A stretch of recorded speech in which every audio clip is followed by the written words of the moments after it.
बाढ़ से उफन रही है। यमुना अभी खतरे के निशान से अभी भी ऊपर बह रही है और दिल्ली के कई इलाके डूबे हुए हैं। इस बाढ़ की वजह से जो है वो दिल्ली का तो हाल बुरा है ही, लेकिन दूसरी तरफ केजरीवाल सरकार और उप राज्यपाल दोनों आमने सामने आ गए। सारी कहानियां आप लोग सुन चुके हैं और इस बीच हरियाणा और दिल्ली में भी जंग का जैसा माहौल बन गया। कहा यह गया कि हरियाणा ने जानबूझकर हथनी कुंड से दिल्ली की तरफ पानी छोड़ा। खैर, यही सियासत है, आप सब जानते हैं, और इसमें पिसती कौन है? तो जनता पिसती है।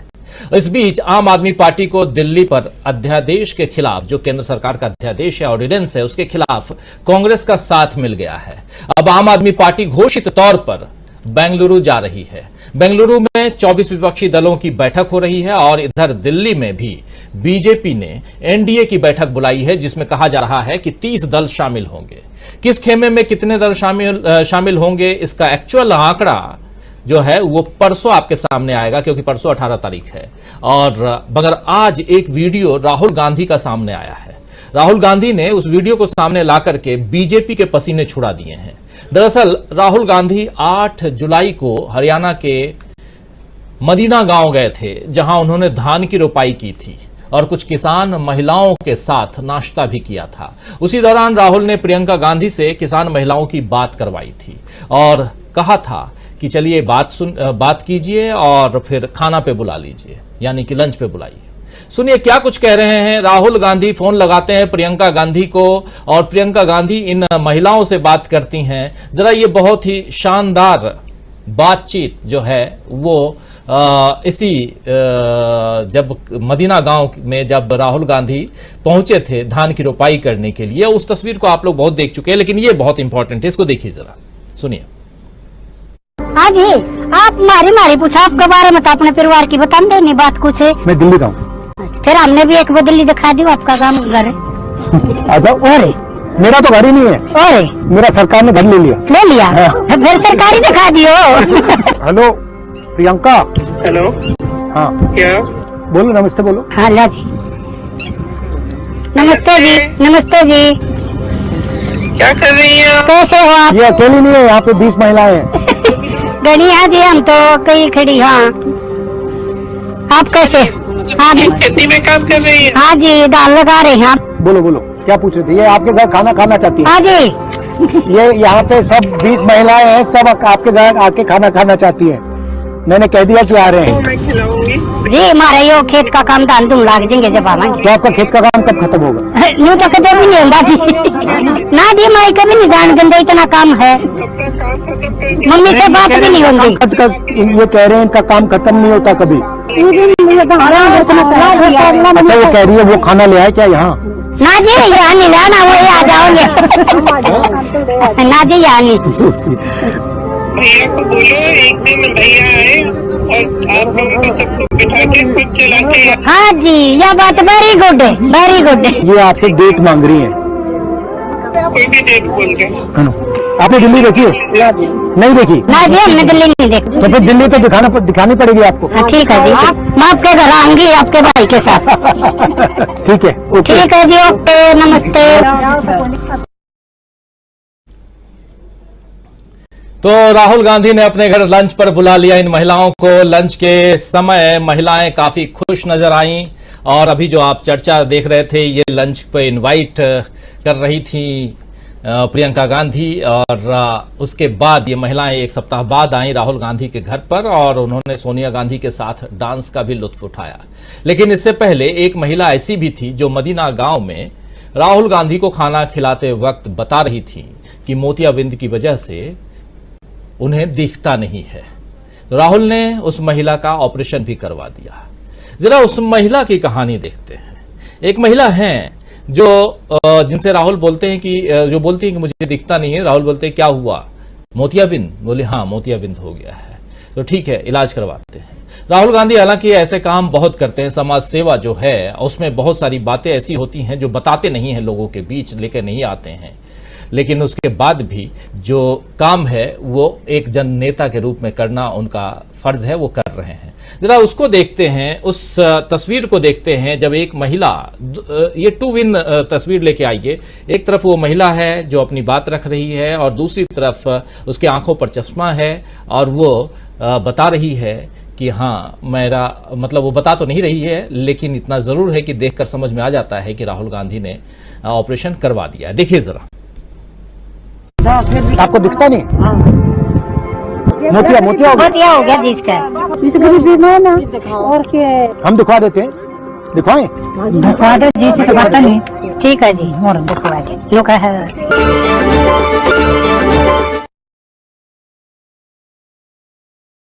आप ये जो महिला जो चश्मा लगाई हुई दूसरी तरफ खा रही है, ये उसी महिला को जो इन्होंने कहा कि हम दिखवा देते हैं, दिखवाएं तो कहा हाँ जी दिखवा दो। तो ये उसके बाद अब आंख जो है, आंख का ऑपरेशन शायद हो चुका है, ये साफ दिखाई दे रहा है। तो खैर राहुल गांधी जहां आम जनता के बीच उनके अपने बनते हुए नजर आ रहे हैं, तो वहीं मोदी जी जनता से दूर होते हुए नजर आ रहे हैं। लेकिन वहां पहुंचे उससे पहले एक तस्वीर और दिखाना चाहता हूं। जब ये महिलाएं पहुंची सोनिया गांधी के घर 10 जनपद, तो वहां इन महिलाओं ने न सिर्फ इनके साथ खान पान किया, बल्कि सोनिया गांधी को नचा तक दिया, उनके साथ डांस तक किया। जरा उस तस्वीर को भी देख लेते हैं, फुल स्क्रीन ले आइए, इन तस्वीरों को देखिए। ये कमिंग अप लिखा हुआ है, राहुल गांधी का वीडियो ये आने वाला है, लेकिन जो कुछ आप देख रहे हैं जरा इसको फुल स्क्रीन ले आइए। आवाज मेरी जरूर रखिए, लेकिन फुल स्क्रीन ले आइए और देखिए सोनिया गांधी के साथ ये डांस कर रही हैं महिलाएं, कितनी खुश हैं। प्रियंका गांधी है, सोनिया गांधी है, राहुल गांधी है। 43 महिलाएं पहुंची थी, 43 महिलाएं, राहुल गांधी, सोनिया गांधी और प्रियंका गांधी इन लोगों को लंच पे बुलाए और ये महिलाएं जो हैं आकर के यहां सोनिया गांधी के साथ इन लोगों ने खाना का, भोजन का लुत्फ उठाया और साथ ही लुत्फ ही नहीं उठाया बल्कि ये भी कहा कि वहां टमाटर भी हम खाए। तो टमाटर आज की तारीख में आप समझ सकते हैं कि कितना एक महंगा आइटम हो चुका है कि ये भी खाए हम लोग। ये आप जो तस्वीर देख रहे हैं, ये तस्वीरें जरूर बीजेपी को रुला रही होंगी, परेशान कर रही होंगी। तो एक तरफ राहुल गांधी हैं और दूसरी तरफ मोदी जी हैं। राहुल गांधी जनता से मिलते हुए, अब इसको थोड़ा छोटा कर लीजिए, राहुल गांधी जनता से मिलते हुए नजर आ रहे हैं दोस्तों, तो दूसरी तरफ मोदी जी जनता से दूर होते नजर आ रहे हैं। आप याद कीजिए कि इसी मोदी सरकार के खिलाफ किसानों ने 13 महीने तक दिल्ली के बॉर्डर पर बैठकर आंदोलन किया था, मगर उन्हीं किसानों में से कुछ अपने दुख दर्द राहुल गांधी के साथ साझा कर रहे हैं। कहां? तो वो मदीना गांव में। वो तस्वीर भी दिखा देते हैं, आप तक पहुंचाते हैं। और एक किसान के साथ राहुल गांधी चर्चा कर रहे हैं, पूछ रहे हैं, ट्रैक्टर चला रहे हैं। ये सारी तस्वीरें आज राहुल गांधी ने शेयर की हैं, साझा की हैं और हमारे इसी चैनल पर उन तस्वीरों को आप देख सकते हैं। उसके कुछ पार्ट आप तक हम पहुंचा रहे हैं। देखिए जरा, फुल स्क्रीन ले आइए, क्या कुछ बातें हो रही हैं, क्या कुछ कर रहे हैं किसानों के साथ राहुल गांधी। देखिए जरा, देखिए इस बाइट को। ये आपका है? लोन लेके खरीदा? तो मिलता है नहीं। आप चलोगे हमारे साथ? नमस्कार, कैसे हो आप?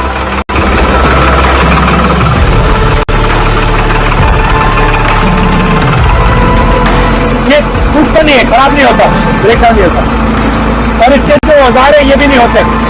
कितने साल चलते हैं? चलते हैं 15-20 साल।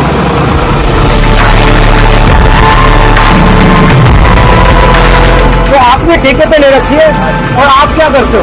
आप करते हैं तो आपको भी इसका अच्छा, आपको कितना पैसा मिलता है एक एकड़ का? 1 एकड़ का 10,000 रुपये। फसल कितनी होती है साल में? 2।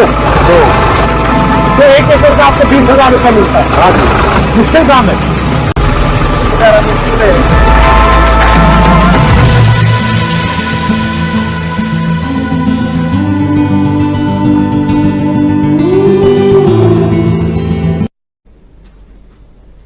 तो देख लिया दोस्तों आपने, राहुल गांधी ट्रैक्टर चला रहे हैं, खेत जोत रहे हैं, धान की फसल उगा रहे हैं, धान की रोपाई कर रहे हैं। धान की रोपाई, धान की कटनी कब होती है, धान कब बनता है? ये वही महीना होगा जब देश में चुनाव होगा। तो फसल कौन काटेगा ये वक्त बताएगा, यानी कि अक्टूबर-नवंबर का महीना वक्त बताएगा कि क्या कुछ होता है, राहुल गांधी ने कैसी फसल लगाई है। इधर मोदी जी जो हैं वो चाहे किसान हो या पहलवान हो या नौजवान हो, किसी की भी सुध लेते हुए नजर नहीं आते हैं। आप याद कीजिए कि पंजाब चुनाव के समय जब कुछ किसान मोदी जी के विरोध में हाईवे पर चले आए थे, तो वो वापस दिल्ली लौटते हुए एयरपोर्ट पर उन्होंने कहा था कि अपने सीएम से कहना कि मैं जिंदा वापस लौट रहा हूं। दिल्ली में पहलवानों का आंदोलन हुआ, तब पीएम साहब सिंगोल की स्थापना नई संसद में कर रहे थे। अग्निवीर योजना को अब छात्र बाय बाय टाटा कर रहे हैं और नाराजगी जता रहे हैं। उधर 2024 की बिसात बिछ रही है, कौन कितना मजबूत है ये बताने की कोशिश हो रही है। और इधर महाराष्ट्र में भी कुछ खेला हो रहा है। महाराष्ट्र में खेला ये हो रहा है कि आज जो एनसीपी से टूटे हुए नेता हैं, जो शिंदे गुट के साथ जा चुके हैं, वो आज एनसीपी के मुखिया, जो मुख्य एनसीपी है उसके मुखिया शरद पवार के घर मिले। ये तमाम नेता जो आप स्क्रीन पे देख रहे हैं, ये सब आज शरद पवार से मिलने गए, उनका आशीर्वाद लेने गए। इसके पीछे की रणनीति क्या हो सकती है, उस पर भी हम चर्चा करेंगे। दूसरी तरफ बेंगलुरु है। अब इधर लेकिन देखना है कि राहुल गांधी जो हैं वो मोदी जी पर कितना भारी पड़ते हैं, कितने भारी। दूसरी तरफ बेंगलुरु में जो कुछ होने जा रहा है, 24 पार्टियां क्या 30 पार्टियों पर भारी पड़ेंगी, बड़ा सवाल है। सवाल कई हैं, उन सवालों का जवाब ढूंढने की कोशिश करते हैं। रविवार का दिन है, आराम से जो जहां हैं आराम से इस प्रोग्राम को देखिए, प्रोग्राम का लुत्फ उठाइए, अपनी बात, अपने विचार कमेंट बॉक्स में आप जैसे लिखते हैं लिखिए और हमारा साथ दीजिए, क्योंकि कार्यक्रम का हिस्सा आप भी होते हैं। चलिए इस कार्यक्रम को बढ़ाते हैं आगे। पक्ष विपक्ष की महातैयारी, राहुल पर, मोदी पर राहुल भारी, हम लिख रहे हैं। तो राहुल कितने भारी हैं और देश की सियासत में क्या कुछ चल रहा है, और इन सब के बीच राहुल गांधी की राजनीति क्या कुछ कहती है, और प्रधानमंत्री क्यों दूर होते जा रहे हैं, क्यों मणिपुर का मां अभी तक नहीं कहा उन्होंने। देश ही नहीं बल्कि विदेश में भी मणिपुर पर चर्चा हो रही है, बहुत कुछ। उसके साथ साथ 18 तारीख, 17 और 18 कल और परसों बहुत इंपॉर्टेंट डे। हमारे साथ जो साथी जुड़े हुए हैं उन सबसे आपका परिचय करवाता हूं और आगे बढ़ते हैं। जरा स्क्रीन पर हमारे तमाम साथियों को ले आइए। इस वक्त हमारे साथ 4 वरिष्ठ साथी जुड़े हुए हैं। प्रोफेसर अखिल स्वामी जी हमारे साथ जुड़े हुए हैं, हमारे साथ प्रशांत टंडन जी जुड़े हुए हैं, हमारे साथ अमलेंदु उपाध्याय जी जुड़े हुए हैं, और हमारे साथ एक अंतराल के बाद डॉक्टर दीपक पाचपोर जी जुड़े हुए हैं। दीपक पाचपोर जी अभी अभी पहाड़ों से नीचे उतरे हैं, यानी हिमाचल प्रदेश में थे, और हिमाचल प्रदेश का हाल आप सब जानते हैं, बहुत बुरा हाल है, लेकिन वहां से सुरक्षित वो वापस अपने घर लौट चुके हैं। दीपक जी आपका स्वागत करता हूं, और स्वागत आप तमाम दोस्तों का, और स्वागत आप तमाम दोस्त साथी शुभचिंतक का जो अब तक जुड़ चुके हैं, जुड़ने वाले हैं इस कार्यक्रम में। देख रहे हैं एक तस्वीर हमारे नीचे भी, इस तस्वीर में आप उन किसान महिलाओं को, खेतीहर मजदूरों को कह सकते हैं, देख रहे हैं जो खुश हैं दिल्ली आकर। इनकी तस्वीरें बहुत हैं, और इन तस्वीरों को अब अगली तस्वीर जो आएगी, अगला वीडियो जो आएगा, वो भी हम आप तक शेयर करेंगे। राहुल गांधी इन महिलाओं को दिल्ली दर्शन करवा चुके हैं, और जिनको कोई दुख तकलीफ कष्ट जो भी हुआ हो, था अगर रहा हो, सब दूर कर चुके हैं। स्वामी जी कैसे देखा जाए, राहुल गांधी से शुरुआत करते हैं, महाराष्ट्र भी पहुंचेंगे, और महाराष्ट्र में क्या खेला हो गया है ये प्रशांत टंडन जी से जरूर जानना चाहूंगा। कुछ एक्सक्लूसिव लेकर जरूर आएंगे प्रशांत जी, लेकिन पहले आपसे ये जो एक्सक्लूसिव है, जो आज विस्फोट किया है राहुल गांधी ने, कितना अंदर तक हिलाया होगा राहुल गांधी का ये वीडियो। देखिए राजीव जी, आज उस युग में हम जी रहे हैं जिसमें माँ बाप के कैटरेक्ट का ऑपरेशन बेटा भी कराने को तैयार नहीं होता है। उस हिंदुस्तान में, उस युग में राहुल गांधी एक कृषक महिला की आंखों का ऑपरेशन कराते हैं, क्योंकि वो देखते हैं कि उस महिला को दिखाई नहीं पड़ता। देखिए आप भावना देखिए, आप सोनिया जी को नाचते हुए देखिए, आप प्रियंका गांधी को इन कृषक महिलाओं से बात करते हुए देखिए। राहुल गांधी वो व्यक्ति है, जबकि वो रेप कांड हुआ था दिल्ली के अंदर, जब निर्भया का, उसके भाई को एयरफोर्स का पायलट बनवा दिया, और बिना किसी को बताए हुए। देखिए ये है हमारे देश की परंपराएं। और दूसरी तरफ वो व्यक्ति है जो कि देश के अंदर उनके लोग कोशिश कर रहे हैं कि देश के भिन्न भिन्न भागों में आग लगे, हिंदू मुसलमानों में आग लगे, हिंदी क्रिश्चियनों में आग लगे, हिंदू सिखों में आग लगे, दलितों और सवर्णों में आग लगे। तो एक तरफ वो लोग हैं जो कि देश में आग लगाने में तत्पर हैं, और दूसरी तरफ वो लोग हैं जो कि देश में लगी हुई आग को केवल न तो बुझा रहे हैं, बल्कि पूरे देश को शीतलता दे रहे हैं। और जो बात आपने महाराष्ट्र में की, आप बाद में उसकी बात करेंगे, मुझे केवल एक टिप्पणी उसके बारे में करनी है। मराठियों ने गुजरातियों का पपलू बना दिया है, और जिस प्रकार की स्थिति आप देखिए, अजीत पवार की बॉडी लैंग्वेज को देखिएगा। अजीत पवार जब ये प्रफुल्ल पटेल प्रेस में सबको उन्मुखित हो रहे हैं, उस समय आप अजीत पवार की बॉडी लैंग्वेज देखिएगा, उनकी स्थिति क्या है। मुझे तो ऐसा लगता है कल ऐसा ना हो कि एकनाथ शिंदे और अजीत पवार बेंगलोर पहुंच जाएं। और दूसरा जो मैं देख रहा हूं, जो बेंगलोर के अंदर आम आदमी पार्टी और कांग्रेस के बीच में समझौता हुआ है, जिस प्रकार से हरियाणा ने कुचक्र रच के, देखिए ये वो देश में एक राज्य दूसरे राज्य को बर्बाद करने के लिए अपने बांधों को खोल देता है और पूरा पानी बहा देता है, और बताया जाता है कि माननीय मोदी जी आते ही सबसे पहले दिल्ली का हाल पूछते हैं। अरे आप दिल्ली का हाल पूछते हैं, आप मणिपुर का हाल क्यों नहीं पूछते? मैंने एक वीडियो देखी है, उसकी सत्यता के बारे में मुझे नहीं पता, लेकिन कुकी आदिवासियों का बड़ा समूह ये प्रतिज्ञा ले रहा है कि हम अपनी ताकत को दिखा देंगे। उस समय मणिपुर का मां बोलने के लिए तैयार नहीं है। और जिस प्रकार से दिल्ली को तबाह किया गया और अध्यादेश जारी करके माननीय मोदी जी और सत्ता पक्ष, आपको पता होना चाहिए कि सारी पावर्स तो आपने एलजी को दे रखी हैं, तो इसमें आपने अरविंद केजरीवाल को कैसे केंद्र बिंदु में रखा? अगर दिल्ली तबाह हो रही है, अगर दिल्ली में, क्योंकि अभी मैं नोएडा, ग्रेटर नोएडा की वीडियो देख रहा था राजीव जी, हजारों पशु बह गए हैं और वहां जो प्रशासन है, वो जो लोग उसके मवेशी को पालने वाले लोग हैं, उनको वहां तक जाने नहीं दे रहे हैं, उनके फोन को अपने पास रखवा रहे हैं जिससे उसकी वीडियो ना बना सकें, और लोगों का लाखों करोड़ों रुपए का नुकसान हो गया है। और वहां के जो सोसाइटी वाले हैं, वो वहां के लोगों को जिन्होंने शरण ले रखी है, उनको खाना खिला रहे हैं। प्रशासन की तरफ से खाना खिलाने की कोई व्यवस्था नहीं है। 4-4 फीट तक घरों के अंदर, जो नोएडा 131 130 सेक्टर के अंदर पानी घुसा है। आप इमेजिन कीजिए, जिसके घर में 4-5 फीट पानी भर गया हो, उसके घर में जो उसकी पूरी संपत्ति है किस प्रकार से नाश हो गई होगी। और ऐसे समय में एक और चीज राजीव जी नोट कीजिएगा, जब दिल्ली लौटे हैं माननीय मोदी जी, उनको एयरपोर्ट लेने कोई मंत्री नहीं पहुंचा है, एक भी मंत्री नहीं पहुंचा है। हर बार नड्डा जी और 3-4 मंत्री आपको रिसीव करने में मिल जाते हैं। इस बार मोदी जी जो विदेश यात्रा करके लौट के आए हैं, मोदी जी को रिसीव करने के लिए एक भी आदमी नहीं था। मैं इसकी भविष्यवाणी करता हूं अपने अनुभव के आधार पे।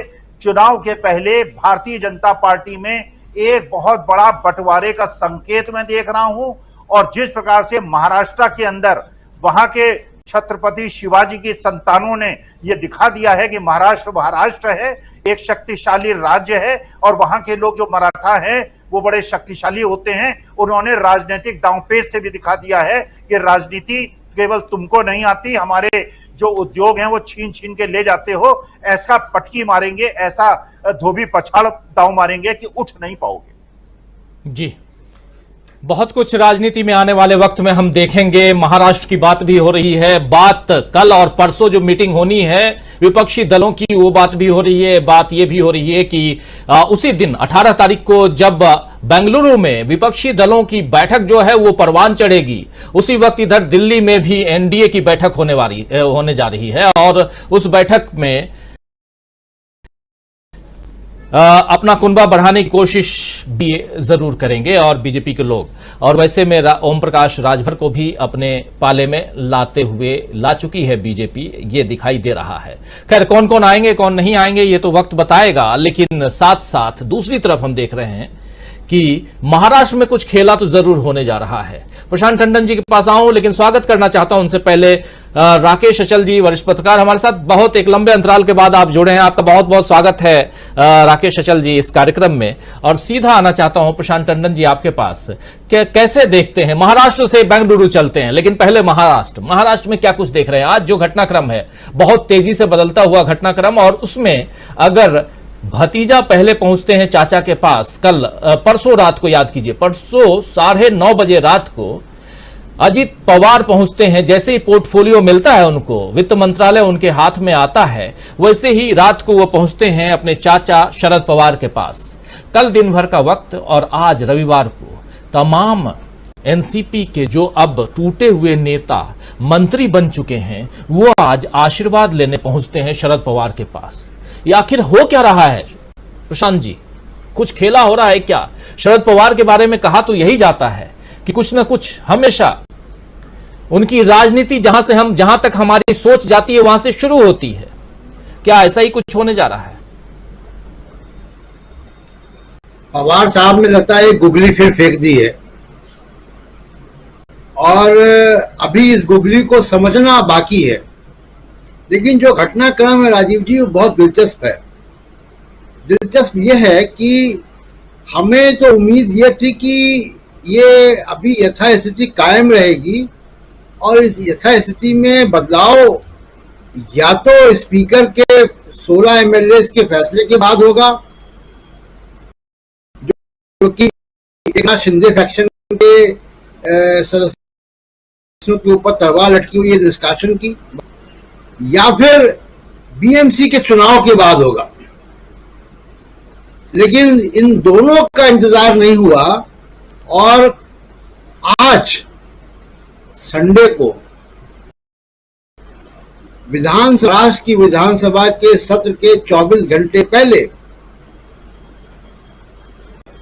पवार साहब की एनसीपी और अजीत पवार की एनसीपी दोनों धड़े आज पवार साहब के साथ थे वाईवी चौहान सेंटर में, और जिसकी चर्चा आप कर रही तीसरी मीटिंग है, यानी अलग होने के बाद ये तीसरी मीटिंग है।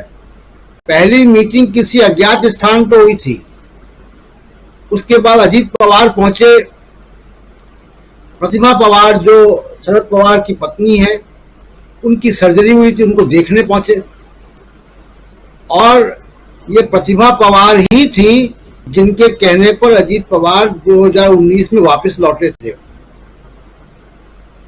तो आज जब अचानक ये हुआ दोपहर में घटनाक्रम, और कौन कौन गया वहां पे, आप ये देखिए कि वहां पे दिलीप वलसे पाटिल थे, प्रफुल्ल पटेल थे, हसन मुशर्रफ थे, छगन भुजबल थे, धनंजय मुंडे, अदिति तातकरे, डिप्टी स्पीकर नरहरि जिरवाल, ये सारे लोग, और उसके बाद जो एनसीपी के यानी पवार एनसीपी के जो महाराष्ट्र के अध्यक्ष हैं वो भी थे वहां पे। तो सारे लोग यानी दोनों ग्रुप के नेता जो है आज वहां पे मिल लिए, तो कोई ना कोई बात तो हुई है। तो बहुत अटकलें लगाई जा रही हैं कि क्या शिंदे साहब, एकनाथ शिंदे के जब माइनॉरिटी में उनकी पार्टी आएगी, संकट में आएगी, बर्खास्तगी होगी या स्पीकर कोई फैसला आएगा, उसकी तैयारी चल रही है। अब उसकी तैयारी दोनों तरफ से हो सकती है कि क्या महाविकास आघाड़ी सरकार दोबारा वहां आ सकती है, एक ये भी संभावना है जिससे इनकार नहीं किया जा सकता। बहुत कुछ तय होगा स्पीकर के फैसले के बाद, लेकिन आज की ये बैठक बहुत महत्वपूर्ण है। विधानसभा सत्र के एक दिन पहले और पवार साहब की एक नई गुगली आ चुकी है। अब देखना है कि ये गुगली ऑफ स्पिन लेती है कि लेग स्पिन लेती है और किसको बोल्ड करती है, कौन इस पे कैच आउट होता है, कौन हिट विकेट होता है, ये देखना बाकी है। जहां तक बेंगलोर की बात है राजीव जी, बेंगलोर की बात में सिर्फ मैं अभी इतना कहूंगा कि बाकी बातें बाकी लोगों को सुनने के बाद कहूंगा। अरविंद केजरीवाल जी का बोर्डिंग पास आ गया है बेंगलोर का। कांग्रेस ने ये कह दिया है कि वो जो ऑर्डिनेंस आया है, जो इसको मुद्दा बना रहे थे, वो ऑर्डिनेंस का कांग्रेस अब साथ नहीं देगी, विरोध करेगी। और उसके आते ही एक उत्साह दिखाई दे रहा है आम आदमी पार्टी में, और अब ये बेंगलोर जा रहे हैं।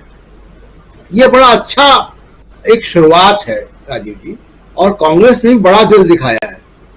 खड़गे साहब ने 24 नेताओं को पर्सनली इनविटेशन भेजे हैं, तो 24 पार्टियां वहां पे आ सकती हैं।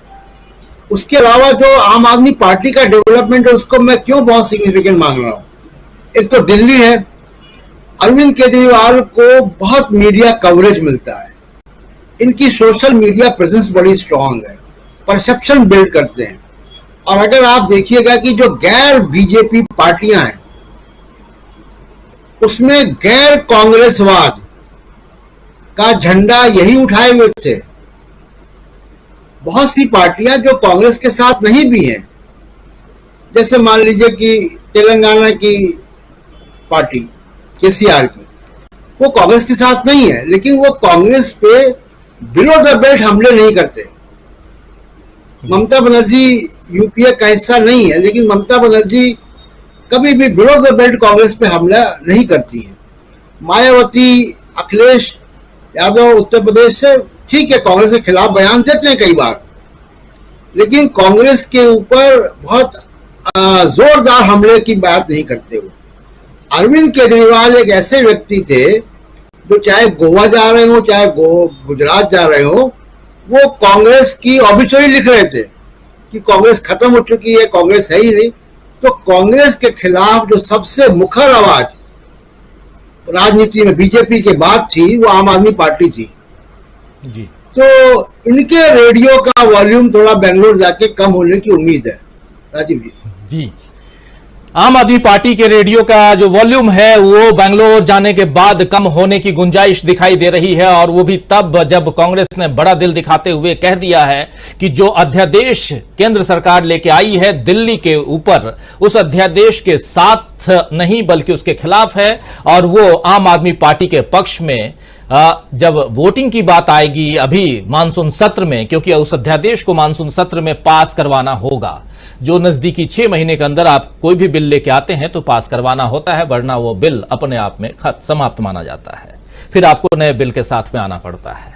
तो ये एक भारत के संविधान का हिस्सा है, नियम कायदे जो हैं वो आप तक रख रहा हूं, और उस नियम के अनुसार, और यहां पे अगर कांग्रेस पार्टी आम आदमी पार्टी का साथ नहीं देती तो कहीं ना कहीं आम आदमी पार्टी वाले ये कहते कि देखो ये बीजेपी के साथ है। तो ऐसे भी एक जो आइडियोलॉजी है कांग्रेस की, उस आइडियोलॉजी के हिसाब से भी कांग्रेस जो है वो बीजेपी के साथ नजर नहीं आएगी, क्योंकि कांग्रेस अकेली ऐसी पार्टी है जो कभी भी बीजेपी के साथ जाकर के गठबंधन में न सरकार बनाई न उसके साथ गई। तो यहां पर परिस्थितियां बदली हुई इसलिए भी दिखाई दे रही हैं क्योंकि आम आदमी पार्टी का साथ देती हुई यहां कांग्रेस दिखाई दे रही है, और इसके बाद आम आदमी पार्टी में खुशी का माहौल है, और वो अब टिकट कटा चुकी है वो पार्टी बेंगलुरु जाने के लिए। आज घोषित तौर पर आम आदमी पार्टी ने प्रेस कॉन्फ्रेंस करके ये बात कह दी है कि अब कांग्रेस हमारे साथ है और हम कांग्रेस के साथ हैं और हम जा रहे हैं बेंगलुरु। यानी दल बल बेंगलुरु पहुंच रहा है। बेंगलुरु में जो जमावड़ा लगने वाला है उसमें एक बात और बार बार आएगी, इसलिए आप लोगों तक पहुंचा दे रहा हूं कि ममता बनर्जी कल नहीं पहुंचेंगी, क्योंकि ममता बनर्जी का हेलीकॉप्टर इमरजेंसी लैंड करने के कारण उनको चोट लगी और उनको अभी 1-2 दिन आराम करने की सलाह है। तो वो कल डिनर पार्टी में तो नहीं पहुंचेंगी बेंगलुरु, लेकिन परसों दिन भर रहेंगी बेंगलुरु में, मतलब मीटिंग में वो भी रहेंगी। तो ये भी खबर चलाई जाएगी कल दिन भर कि देखो एक नेता नहीं पहुंचा, सोनिया गांधी की डिनर पार्टी से उन्होंने अपने आप को अलग कर दिया। लेकिन ये नहीं बताया जाएगा कि वो अलग क्यों हुई, ये आप तक हम पहुंचा रहे हैं। हमारे साथ जुड़े हुए हैं वरिष्ठ पत्रकार राकेश अचल जी, और एक लंबे अंतराल के बाद राकेश अचल जी को हम सुनेंगे आज। सीधे आपके पास आना भी चाहता हूं अचल साहब आपके पास, और आपसे समझना चाहता हूं देश की सियासत में बहुत कुछ चल रहा है, रोज इतनी घटनाएं होती हैं अचल साहब कि उसमें किस बात को यहां किसका जिक्र करें किसकी बात ना करें वो लगता है, और हमारा 2 घंटे का समय ऐसे निकल जाता है।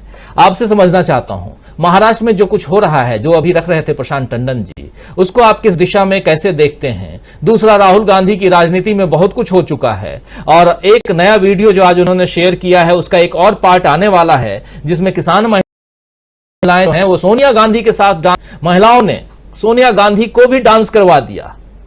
और सबसे बड़ी चीज ये कि डांस करना, खुशी का माहौल पैदा करना, ये तो अलग चीज है, लेकिन इसी दिल्ली में, इसी हरियाणा में, इसी पंजाब में किसान आज भी नाराज हैं मोदी सरकार से। और यहां से शुरुआत होती है परेशानियों की, जो बीजेपी की परेशानी है। वो परेशानी इन तस्वीरों को देख करके कितनी बढ़ रही है परेशानी, या कहें तो कांग्रेस कितनी परेशानी बढ़ा रही है बीजेपी की, ये भी आपसे समझना चाहता हूं।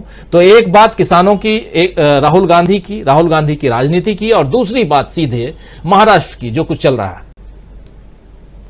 देखिए राजीव जी, अभी टंडन जी ने बहुत ही अच्छी बात कही कि महाराष्ट्र में कब क्या हो जाए इसके बारे में कोई भविष्यवाणी, कोई भी भविष्यवक्ता कर नहीं सकता है। महाराष्ट्र की राजनीति देश की विपक्ष की राजनीति को तोड़ने का, उसमें ब्रेक लगाने का एक छोटा सा प्रयास भारतीय जनता पार्टी की तरफ से हुआ। उन्होंने पहले शिवसेना को तोड़ा, मन नहीं भरा तो एनसीपी को तोड़ लिया। लेकिन एनसीपी में अभी भी शरद पवार जी की मौजूदगी इन संभावनाओं को बनाए हुए है कि क्या एक बार फिर शिवसेना ये एनसीपी एक होकर के भारतीय जनता पार्टी को और शिवसेना का जो दूसरा धड़ा है एकनाथ शिंदे वाला, उसको झटका देके महाराष्ट्र आघाड़ी गठबंधन की सरकार बन। अगर ऐसा है तो आप ये मान के चलिए कि देश की राजनीति के लिए ये एक बहुत बड़ा घटनाक्रम माना जाएगा और जो विपक्षी एकता है उस विपक्षी एकता को इस महाराष्ट्र के घटनाक्रम से बहुत ताकत मिलने वाली है। जहां तक सवाल किसानों की है और राजीव गांधी की है, राहुल गांधी की है, तो आप देखेंगे कि राहुल गांधी तो पिछले 1 साल से लगातार भारतीय जनता पार्टी के लिए सिरदर्द ही नहीं बने हैं, बल्कि उनकी नींद गायब करने वाले व्यक्ति राजनीति में बने हैं। और देश की सारी उम्मीदें, जो निराशा से देश गुजर रहा है पिछले 3-4 साल से, तो और ज्यादा गुजर रहा है, 9 साल वैसे हो गए हैं, उसमें किसान है, मजदूर है, नौजवान है, सभी लोग हैं। तो इस निराशा का जो ज्वार है इसको कौन दूर करेगा, इसके लिए तो राहुल गांधी केंद्र बन चुके हैं। और जिस ढंग से वो धान के खेत में खड़े होकर के धान की बुआई कर रहे हैं, तो उसको आप सांकेतिक रूप से मान लीजिए कि उन्होंने भारतीय जनता पार्टी के एक छत्र राज के जो ख्वाब है 2000 अगले 25 साल तक की सत्ता में रहने के, उसमें तो आप देखिए कि जड़ें उनकी उखाड़ना शुरू कर दी। और जो अभी जो भानुमति के कुनवे की बात हो रही जोड़ने की, चाहे वो सत्ता पक्ष की ओर से हो चाहे विपक्ष की ओर से, उसमें भी राहुल गांधी की कांग्रेस को और राहुल गांधी को तमाम कामयाबी मिलती दिखाई दे रही है। देखिए, भारतीय जनता पार्टी को ये छोटे छोटे जो जातीय आधारित दल है, चाहे वो पासवान की पार्टी हो, चाहे मांझी की पार्टी हो, चाहे ये जो उत्तर प्रदेश वाले राजभर साहब हैं इनकी पार्टी हो, इनको साथ लेने की जरूरत क्या है। ये पार्टियां कहीं वजूद एक राज्य में एक मोहल्ले की पार्टियां हैं, इनसे आप 1 या 2 सीट से ज्यादा उम्मीद लोकसभा की कर नहीं सकते। लेकिन जातीय गणित दिखाने के लिए मजबूरन भारतीय जनता पार्टी के नेतृत्व को इन सब कुनवों को समेटना पड़ रहा है, जबकि ऐसी हड़बड़ाहट कांग्रेस या गैर भाजपा दलों में नहीं है। तो बड़े आराम से सधे हुए कदम रख रहे हैं। और हाल में कर्नाटक की जीत आपने देखी, और सबसे ताजी जीत तो बंगाल में जो पंचायत के चुनाव हुए उसमें सत्तारूढ़ दल जो वहां का है तृणमूल कांग्रेस है उसकी देखी, और उससे बल मिल रहा है, लगातार विपक्ष को बल मिल रहा है कि भारतीय जनता पार्टी को सत्ता से हटाना कोई बहुत अब असंभव काम नहीं रह गया है। थोड़ी सी एकता की जरूरत है और ये एकता अब बढ़ रही है। आपका कांग्रेस के इसका समर्थन हासिल करना, और अब देखिए आप कोई राजभर की पार्टी नहीं है, आप कोई पास पार्टी नहीं है, उस पार्टी की 2 राज्यों में सरकार है, इसलिए उसका महत्व तो दिखाई देता है। लेकिन छोटे छोटे रोड़ों को, भानुमति का कुनवा होता ना, उसमें कहीं कहीं चोला लगा के आप अपने गढ़ को बचाने की असफल कोशिश कर रहे हैं।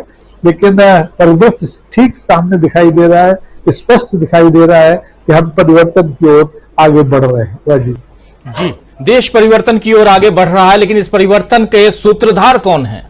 इस परिवर्तन के सूत्रधार के रूप में आप समझ सकते हैं कि राहुल गांधी के अलावा और कोई कैसे हो सकता है, क्योंकि राहुल गांधी ने जैसे ही भारत जोड़ो यात्रा की शुरुआत की, 4000 किलोमीटर लगभग पैदल यात्रा करने वाला इंसान जो है आज भी भारत जोड़ो यात्रा कर रहा है। वो किसानों के बीच जाता है, वो ट्रकर्स के बीच जाता है, वो बाइक मैकेनिक के बीच जाता है, वो और भी तमाम डिलीवरी बॉयज के बीच जाता है, और महिलाओं के बीच जाता है, कभी बस में बैठता है, कभी स्कूटी में बैठता है। तो वो, और इतना ही नहीं, लोगों की सुध लेता है, लोगों के दुख दर्द उसका हिस्सा बनता है। और उसी वैसे ही एक पार्ट को आपने भी थोड़ी देर पहले देखा। लेकिन एक बहुत अच्छी बातचीत प्रियंका गांधी से करवाते हुए राहुल गांधी की अभी तस्वीर देख रहे थे, दोबारा लाना चाहता हूं, उस वीडियो को दिखाना चाहता हूं। प्रियंका गांधी से टेलीफोन पे किसान महिलाओं की बातचीत राहुल गांधी करवा रहे हैं, और कहां से शुरुआत होती है कि राहुल गांधी कैसे इन महिलाओं को अपने घर खाना पे बुलाते हैं। जरा उसको दोबारा देख लेते हैं। जो साथी बाद में जुड़े हैं उनके लिए बहुत इंपॉर्टेंट है ये देखना, क्योंकि इसके बाद का वीडियो जो है जिसमें सोनिया गांधी के साथ में ये महिलाएं डांस कर रही हैं, दिल्ली पहुंच गई। उनमें से एक महिला जिनकी आंख खराब थी, कैटरेक्ट था यानी मोतियाबिंद, और उसका इलाज भी करवा चुके हैं राहुल गांधी। अभी भी हालांकि राहुल गांधी ने इस पर घोषित तौर पे कुछ नहीं कहा है, लेकिन साफ समझ में आता है, जैसे अभी स्वामी जी बता रहे थे थोड़ी देर पहले कि निर्भया कांड में जो निर्भया जो थी जिसकी मौत हो गई और उसका भाई, उसको पायलट बनवाया राहुल गांधी ने। शायद आप लोगों तक ये खबर पहुंची होगी, जानते होंगे आप लोग। लेकिन देखते हैं पहले प्रियंका गांधी से टेलीफोन पर राहुल गांधी कैसे बात करवा रहे हैं इन महिलाओं को, और कह रहे हैं कि इन महिलाओं को खाना के लिए अपने घर बुलाओ।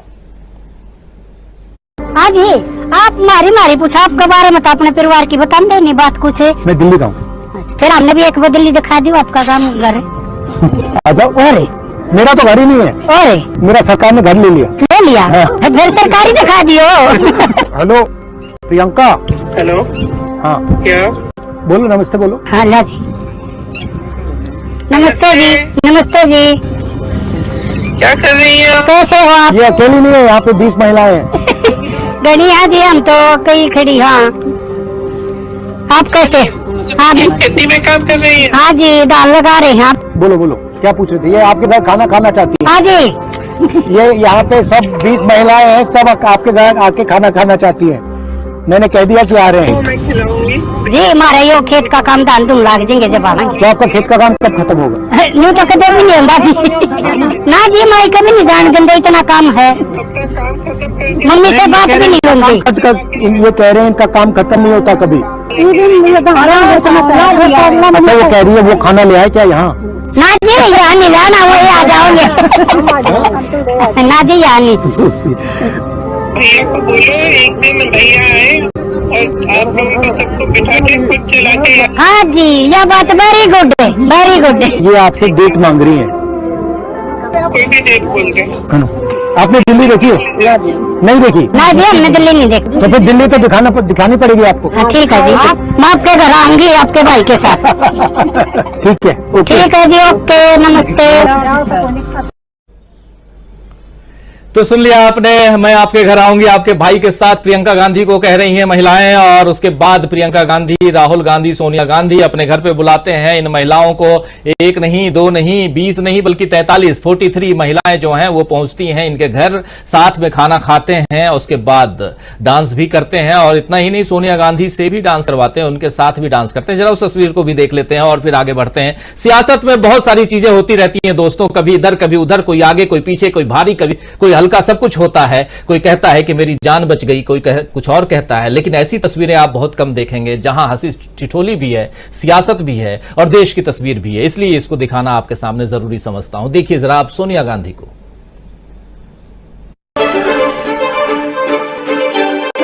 नमस्कार, कैसे हो? अच्छा, कैसा लगा दिल्ली, कैसे लगी?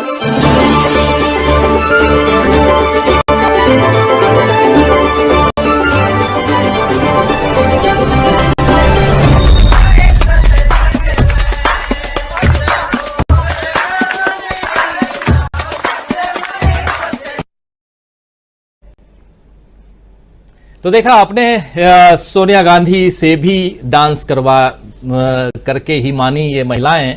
और प्रियंका गांधी और राहुल गांधी तो बहुत सहज होते हैं। जब भी आप देखें, चाहे गांव में चाहे दूसरी जगह पे, ये बहुत अच्छी तरह से मिलते हैं लोगों से। और ये एक मिलना, और दूसरी तरफ प्रधानमंत्री नरेंद्र मोदी जो कहते हैं कि एक अकेला सब पर भारी, वो तस्वीर भी आप लोग बहुत अच्छी तरह से जानते हैं।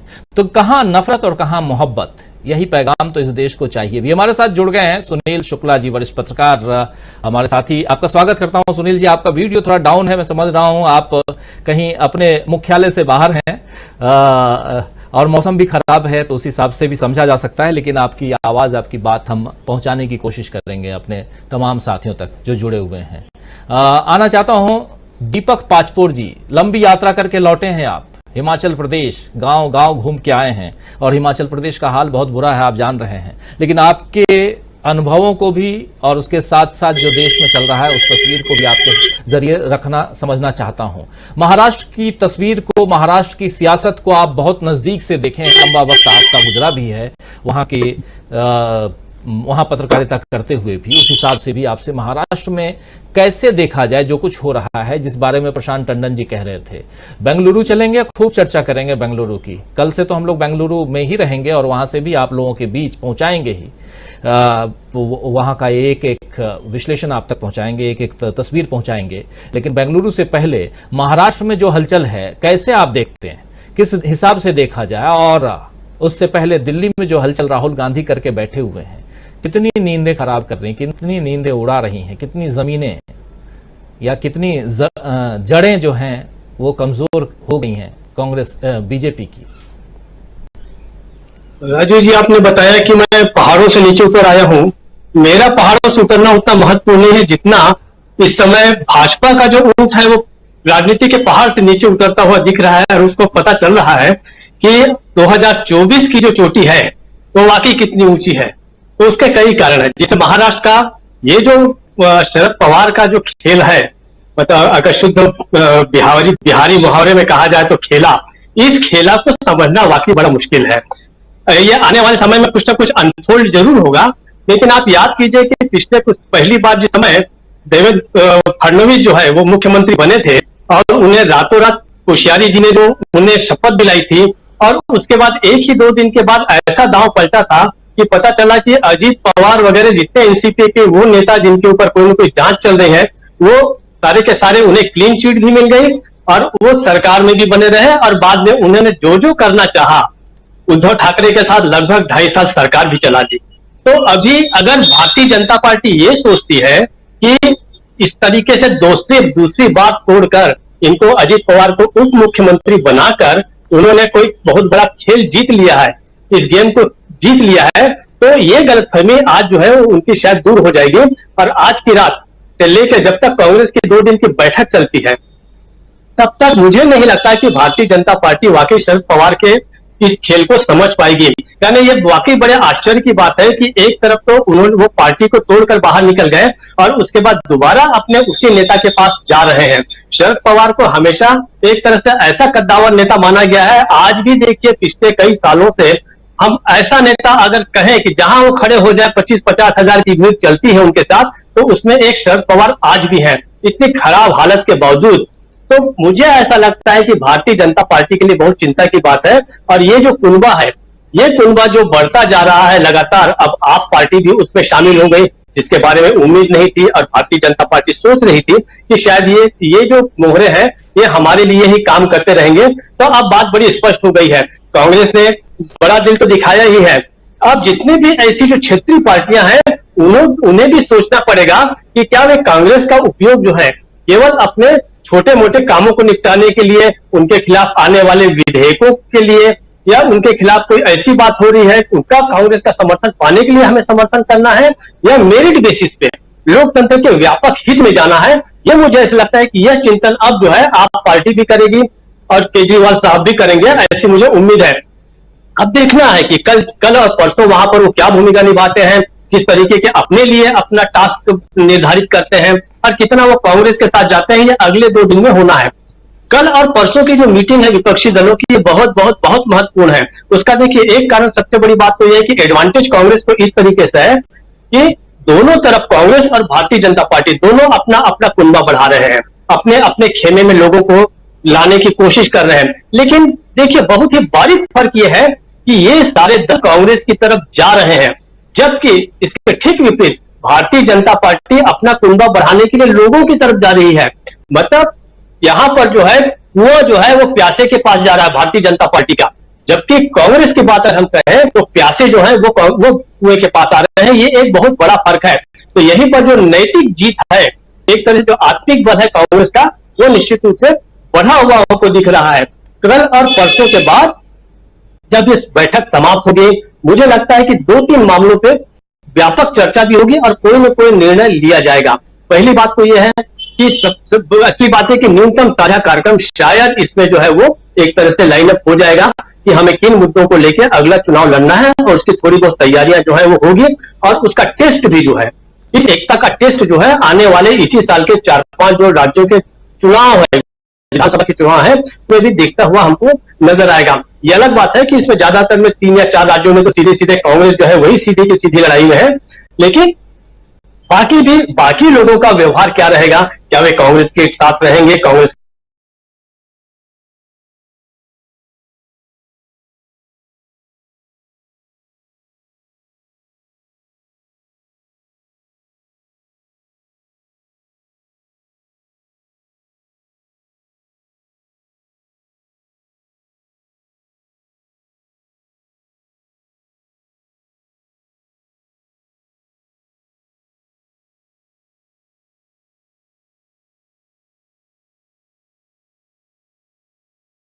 ईमानदारी कुछ ज्यादा ही कट्टर जो थी थोड़े दिनों के लिए हो गई थी, तो आशा की जा सकती है कि वो रहेंगे उस बैठक में। चुनावी चमत्कार की मैं बात कर रहा हूं, उम्मीद नहीं कर सकते।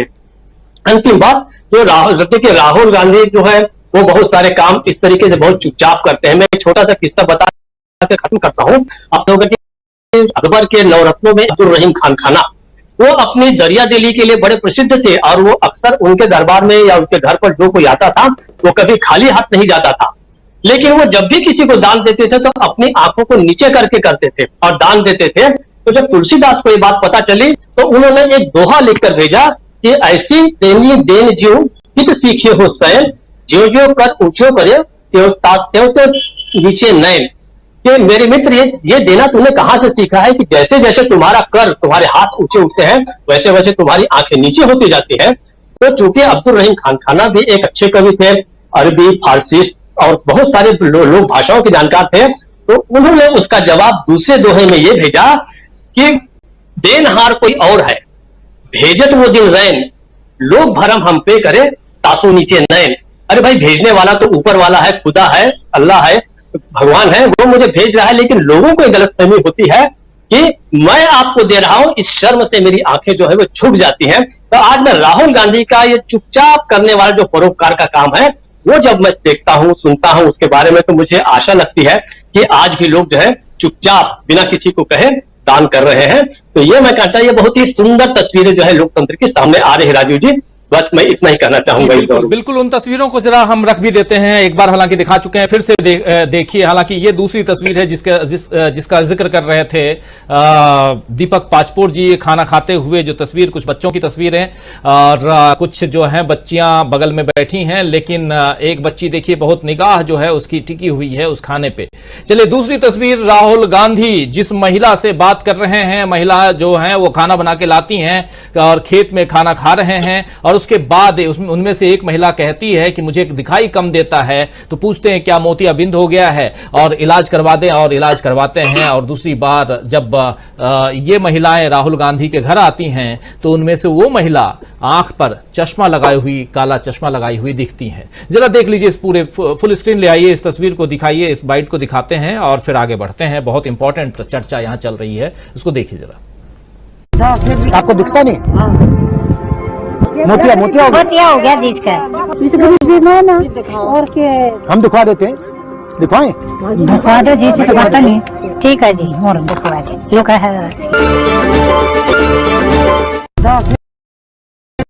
आपको दिखता नहीं? मोतिया और के हम दिखवा देते हैं, दिखवाएं? दिखवा दो जी से, तो पता नहीं। ठीक है जी, और दिखवा दे लोग है।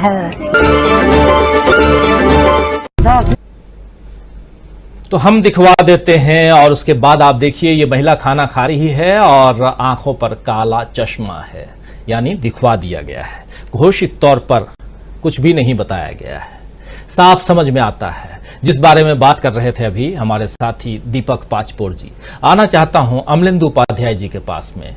अमलेंदु जी, राजनीति को किस दिशा में जाते हुए देख रहे हैं आप? उसमें भी महत्वपूर्ण बात ये कि यहाँ राजनीति अलग अलग खंडों में चल रही है।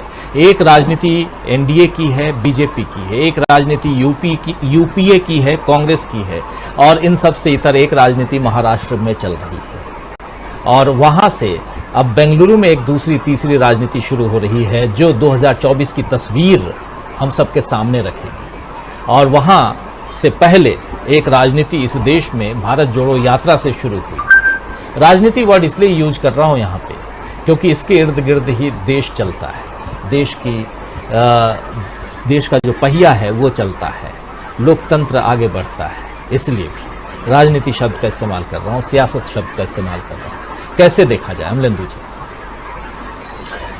एक तो राजीव जी, एक तो सबसे बड़ी खबर जो है वो ये है कि मुख्तार अंसारी का बेटा जो है अब्बास अंसारी, जो विधायक भी है उत्तर प्रदेश में, वो एनडीए में शामिल हो गया है।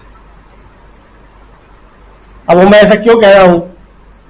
वो ऐसा इसलिए कि वो जो ओम प्रकाश राजभर की पार्टी है, सुहेल देव पार्टी जो भी है, अब्बास अंसारी उससे ही विधायक है, समाजवादी पार्टी से नहीं है, वो सुहेल देव के उससे विधायक है।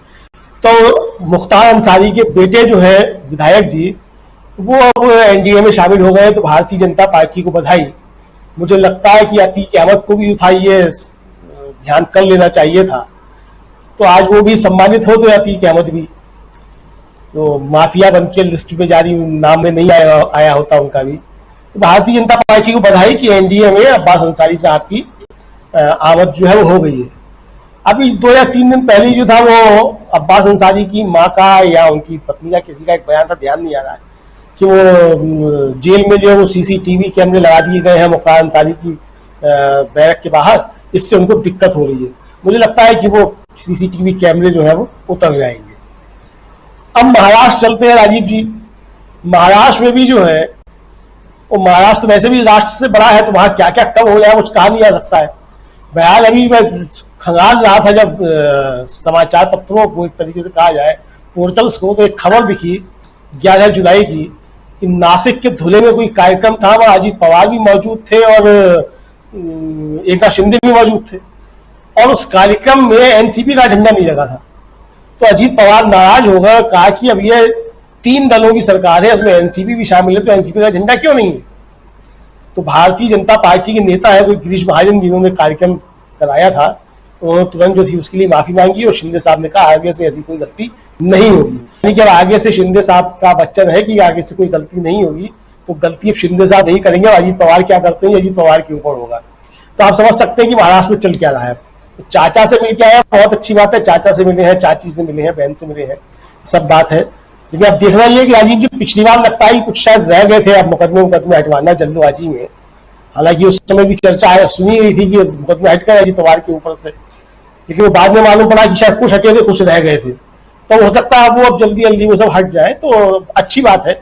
फिर कम से कम प्रधानमंत्री नरेंद्र मोदी जो है वो खड़े होकर के गारंटी नहीं दे पाएंगे कि सारे भ्रष्टाचारियों को वो जेल भेजेंगे। तो प्रधानमंत्री की ये गारंटी जो है वो कम हो जाएगी अजीत पवार की मेहरबानी से। तो ये आप जो है उम्मीद कर सकते हैं, मैं तो ऐसी उम्मीद करता हूं, बाकी लोग भी जो सब उम्मीद करेंगे। अब तीसरी बात राजीव जी जो है, जो बंगलौर में चल रहा है, आम आदमी पार्टी जा रही है। हालांकि मैं अभी भी बहुत सशंकित हूं, चूंकि कांग्रेस ने आम आदमी पार्टी के ऊपर ये भी पहला एहसान नहीं किया है कि अगर केजरीवाल पहली बार मुख्यमंत्री बने तो कांग्रेस की बिना समर्थन से ही मुख्यमंत्री बने थे, और केजरीवाल ने अपने रंग ढंग जो थे वो कभी छोड़े नहीं उसके बाद भी। तो अब केजरीवाल जो इसके बाद भी अपने रंग ढंग छोड़ेंगे, तो इसमें खैर मुझको संदेह है। लेकिन अच्छी बात है कि केजरीवाल अगर जा रहे हैं और ईमानदारी के साथ केजरीवाल करते हैं, अगर उस बैठक में शामिल होते हैं, जो उनका दावा है कि वो ईमानदार पार्टी है, ईमानदारी कट्टर ईमानदार है वो, तो लगता है वो कट्टर ईमानदारी के साथ विपक्ष के साथ रहेंगे, ऐसी आशा की जा सकती है। चूंकि वो ईमानदारी कुछ ज्यादा ही कट्टर जो थी थोड़े दिनों के लिए हो गई थी, तो आशा की जा सकती है कि वो रहेंगे उस बैठक में कुल मिलाकर के। अब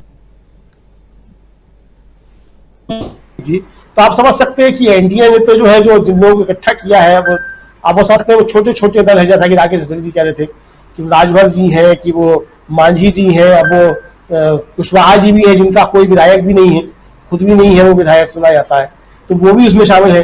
तो ऐसे तो बहुत बड़ा कुंभा जो है वो जोड़ सकते हैं। तो अभी तो पूर्वोत्तर की बहुत सी पार्टियां होंगी छोटी छोटी, जिनका कोई जो है वो ग्राम पंचायत का सदस्य होगा, वो भी एनडीए में शामिल होंगी। तो वो सब बताया जाएगा कि जो है वो अभी भी 50 दलों का गठबंधन है, लेकिन 50 दलों के सांसद जो है कुल मिलाकर के वो 5 होंगे। अब उधर चिराग पासवान और पशुपति नाथ पारस जो उनके बीच भी चल रहा है। पशुपति नाथ पारस कह रहे हैं कि मैं तो हाजीपुर से ही चुनाव लड़ूंगा। वो तो चिट्ठी मिल गई है अपने चिराग पासवान जी को कि आप जो है वो महत्वपूर्ण हिस्सा है जिनका बंगला खाली करा दिया था इस सरकार में, और उनका फोटो बाहर पड़ा हुआ था, संविधान भी था वो बाहर पड़ा हुआ था उनके पासवान साहब के रोड पे, सड़क पे। तो वो उनसे खाली कहा गया था। वो बहुत सम्मानित जो है वो सदस्य है एनडीए के, ऐसा जेपी नड्डा साहब की चिट्ठी जो बताती है, जो सोशल मीडिया पे वायरल हो रही है कि उन्होंने कहा कि आप बहुत सम्मानित सदस्य हैं। तो भारतीय जनता पार्टी राजीव जी कब किसको कितना सम्मान दे दे ये समझ में नहीं आता है, कब वो कौन किसके वहां पैर धोने लग जाए। लेकिन असली बात यह है कि वो पैर धोकर कोई पानी नहीं पीता वहां, जबकि पैर धोने के बाद पानी भी पिया जाता है। तो पैर धोने के बाद वहां पानी कोई नहीं पीता है, ये बड़ी समस्या है राजीव जी। तो पैर धोना वो अधूरा रह जाता है। तो अब ये देखना ही है राजीव जी को, राहुल गांधी जो राजनीति कर रहे हैं कि खेत में बैठ करके अचार के साथ रोटी खा रहे हैं और खेत में जाकर के वो हल भी चला रहे हैं और वो ट्रैक्टर भी चला रहे हैं और फिर उन लोगों को घर पे आके बुला रहे हैं कि आओ भाई खाना खाओ हमारे साथ, और सब आकर के उनके साथ खाना खाते हैं।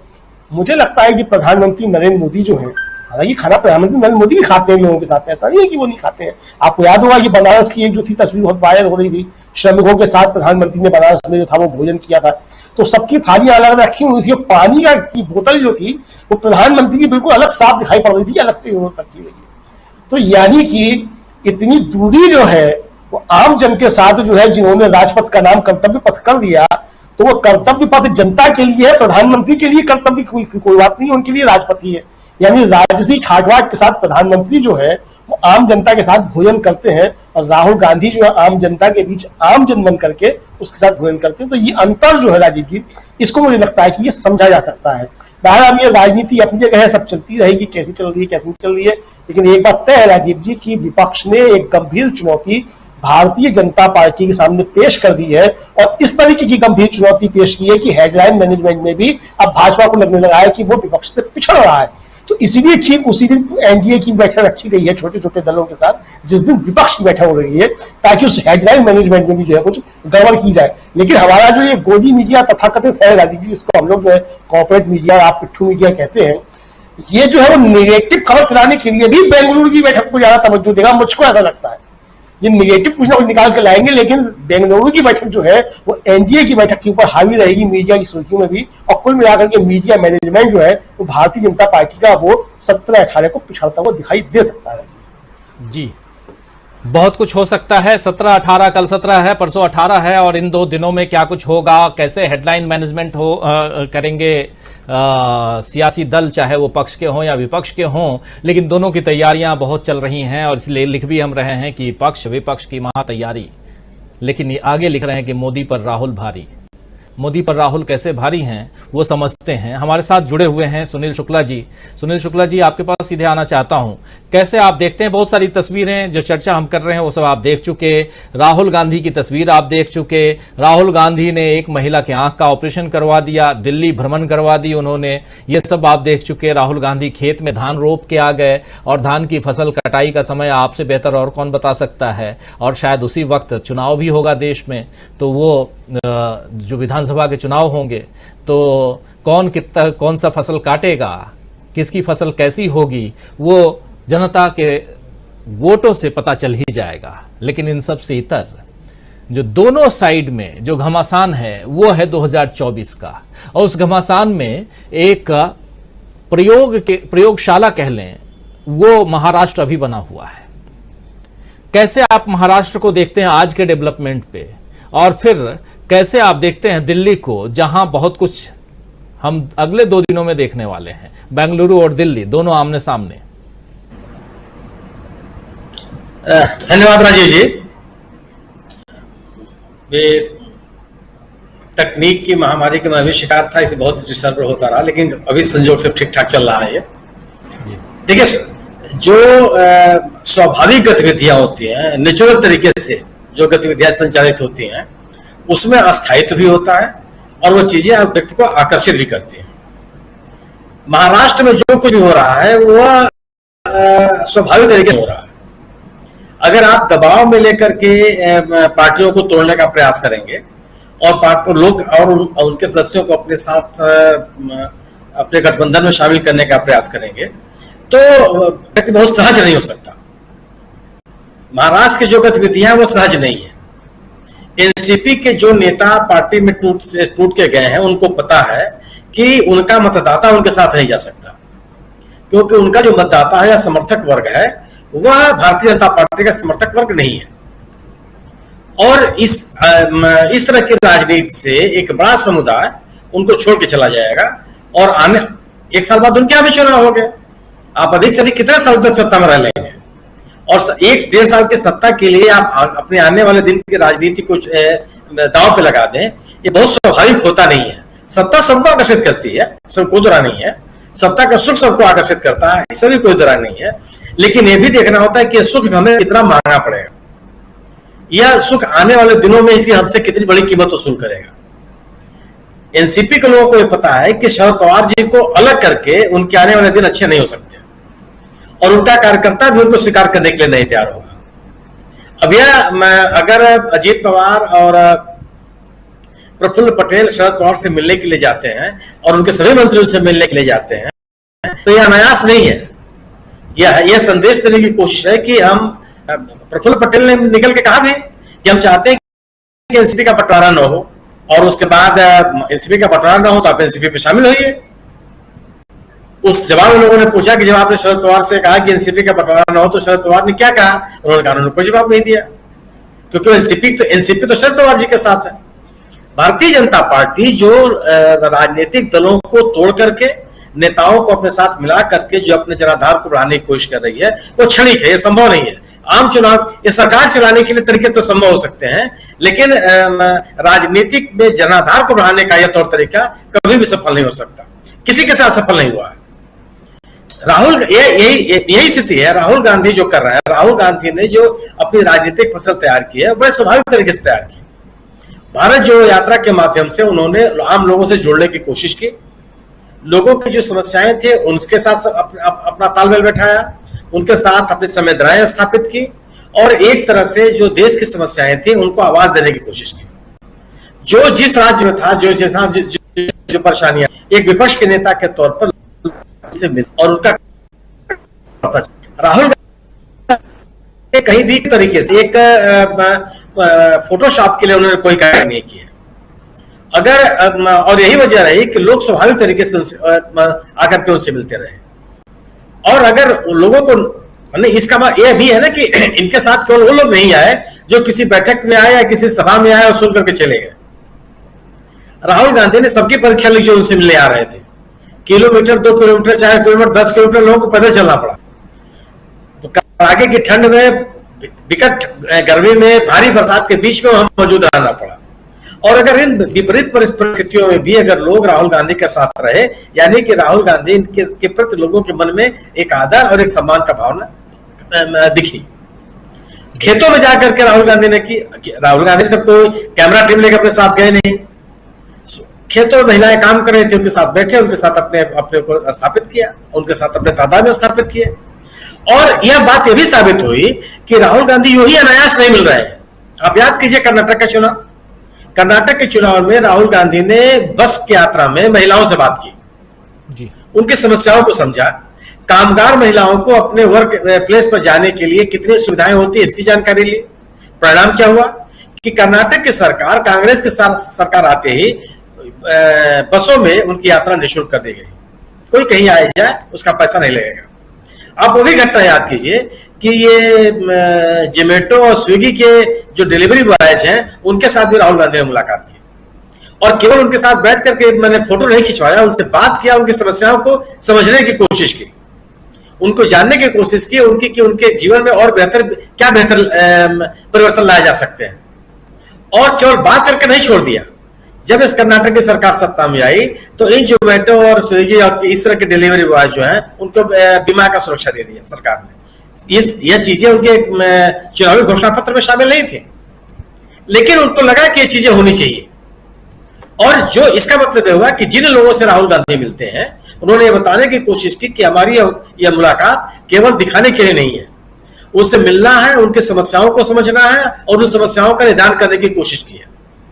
किसानों से बारी जब ही जो हरियाणा के जिन किसानों से मिले उन किसानों ने राहुल गांधी के बारे में क्या कहा कि राहुल गांधी ने जब वो खेत में घुसे तो ये नहीं कि 2-4 पौधे लगा के चले गए, पूरी की पूरी लाइन उन्होंने पूरी की। और उसके बाद इन किसानों के कृषि की लागत को कम करने के लिए क्या किया जा सकता है उनके बारे में बात किया। उनसे यह पूछा कि जो आप कृषि का फसल बीमा आप लेते हैं उस फसल बीमा से आपको कितना लाभ मिलता है। किसानों ने उस पर संतोष व्यक्त किया कि मुझे कोई राहत नहीं मिलती, हमको बहुत सारा नुकसान होता है। फसल मेरी बर्बाद हो जाती है, अनेक तरह की समस्याएं आती हैं। और इसके बाद से झारखंड और छत्तीसगढ़ और राजस्थान की सरकारों से राहुल गांधी की इस विषय विस्तार से चर्चा हुई कि कैसे किसानों के कृषि लागत को कम किया जाए, और उनकी फसल बर्बादी जब होती है तो उनको जो कृषि फसल बीमा का लाभ है और बेहतर तरीके से कैसे दिया जा सकता है। तो राहुल गांधी ने जनता के सभी वर्गों को संदेश देने की कोशिश की है कि उनके साथ बैठ करके, उनके साथ बात करके और उनकी समस्याओं का समाधान करना। अगर एक महिला से ये कहती है कि हमको दिखाई नहीं पड़ता और राहुल गांधी ने कहा कि आपका इलाज किया जा सकता है, वह किसी को नहीं दिखाई पड़ा। वो उस महिला को लाते हुए अस्पताल में ले जाते हुए उसका इलाज कराते समय कोई फोटो आप नहीं देख सकते। कोई कांग्रेस कमेटी ने कोई प्रेस रिलीज नहीं जारी किया, कोई वीडियो नहीं जारी हुआ कि कांग्रेस के लोग कोई एम्बुलेंस से बैठा के उसको ले आ रहे हैं, ले जा रहे हैं। यह एक जन नेता की जिम्मेदारी है। राहुल गांधी ने अपने आप को एक नेता के रूप में स्थापित करने की कोशिश की, एक ऐसे नेता के रूप में स्थापित की जिसको लोगों के दुख दर्द से वह व्यक्ति प्रभावित है, वो उनका दुख दर्द समझने की कोशिश कर रहा है, उसका निदान करने की कोशिश कर रहा है। उसके पराक्रांतर जो सत्तारूढ़ दल के नेता हैं, उनकी यह छवि उभरती चली जा रही है कि वह सत्ता की मशीनरी के द्वारा अपनी राजनीति को आगे बढ़ाने का प्रयास कर रहे हैं। सत्ता की मशीनरी संभव है कि अपनी सरकार है, मशीनरी से संभव है कि कुछ लोगों का सरकार चलाने के लिए, अपनी बहुमत को जुटाए रखने के लिए कुछ लोगों को अपने साथ आप जोड़ लें, लेकिन जनाधार आप अपना बढ़ा लेंगे, यह कभी हुआ नहीं है, यह संभव नहीं है। और जो सत्ता को चाहिए, सत्ता में रहने वाले लोगों को जिस तरह का एक अपनी अकाउंटेबिलिटी बतानी चाहिए थी, उससे वो सर्वथा दूर है। अगर आप सरकार में रहने वाले लोग अपने उत्तरदायित्वों के बारे में लोगों को विश्वास में लेने के लिए तैयार नहीं है, गोया कि वह लोग उसे निराश है। इसलिए सोचिए आप ये कितनी बड़ी निराशा इनके हाथ में कि एक सदस्य चिराग पासवान की पार्टी में अकेले चिराग पासवान है, और अपनी चिट्ठी मिलने के बाद वो कहते हैं कि मैं सोचूंगा कि जाऊं कि न जाऊं। कांग्रेस बीजेपी की स्थिति यह हो गई है कि ओम प्रकाश राज जिन्होंने इनको मंत्रिमंडल से बाहर कर दिया, यही ओम प्रकाश है जिनके बेटे की शादी थी और 1.5 किलोमीटर सड़क इनको अपने गांव बनवानी थी, सरकार नहीं बनवाई। वह फावड़ा लेकर के खुद सड़क को ठीक करते हुए दिखाई पड़े थे। और आज ओम प्रकाश राजभर के साथ केंद्रीय नेतृत्व जो है फोटो खिंचवा करके अपने आप गौरवान्वित महसूस कर रहा है। आपके पास सहयोगी नहीं मिले, आपके जितने बड़े सहयोगी हैं एनडीए के, सब छोड़ के साथ चले गए हैं। कोई ऐसा व्यक्ति नहीं है। और जितने लोग आपके साथ आ रहे हैं, किनके साथ आप राजनीति कर रहे हैं? आप बिहार जाइए ना, बिहार में एक अलग तरह की नाराजगी है कि जो लोग जमाने से बीजेपी का झंडा लेके घूम रहे थे, वो नेपथ्य में चल रहे हैं। सम्राट चौधरी साहब यह जदयू से निकले हुए नेता है, इनके पिता भी जदयू के नेता रहे हैं जी। अब सवाल है कि क्या आप सम्राट चौधरी बिरादरी के लोग आते हैं? आप अपने पार्टी का वो नेता उस जो बिरादरी का आता है उसको आप आगे रखेंगे, या उपेंद्र कुशवाहा को जो आप जेडीयू से तोड़ करके लाए उनको आप आगे रखेंगे? तो स्थिति अब अलग तरह की है ये। और यह जो लोगों को जोड़ने की कोशिश है, यह बताता है कि सत्तारूढ़ दल में एक अलग तरह की बेचैनी है, एक अलग तरह की असुरक्षा है, एक अलग तरह का राजनीतिक भय है। उनको लग रहा है कि एक जो एंटी इनकम्बेंसी है, वो एंटी इनकम्बेंसी का असर है और जबरदस्त तरीके से असर है। आप कितने अभी अगर आप इसकी बात कीजिए, पिछली बार 14 या 15 पार्टियां आई थी पटना की बैठक में। आज स्थिति है कि जो बात कही जा रही है कि 24 पार्टियां आ रही है जी। तो ये कौन, राहुल गांधी या कांग्रेस या नीतीश कुमार दबाव तो नहीं किसी को ला सकते हैं, ये किसी को डरा तो नहीं सकते। ये राजनीतिक दलों की अपनी सूझबूझ है। उनको लगता है कि भारतीय जनता पार्टी को अगर एक कड़ी चुनौती नहीं देंगे चुनाव में और अलग बिखराव में नजर आएगा, तो निश्चित रूप से भारतीय जनता पार्टी की एक तरह से मदद होगी।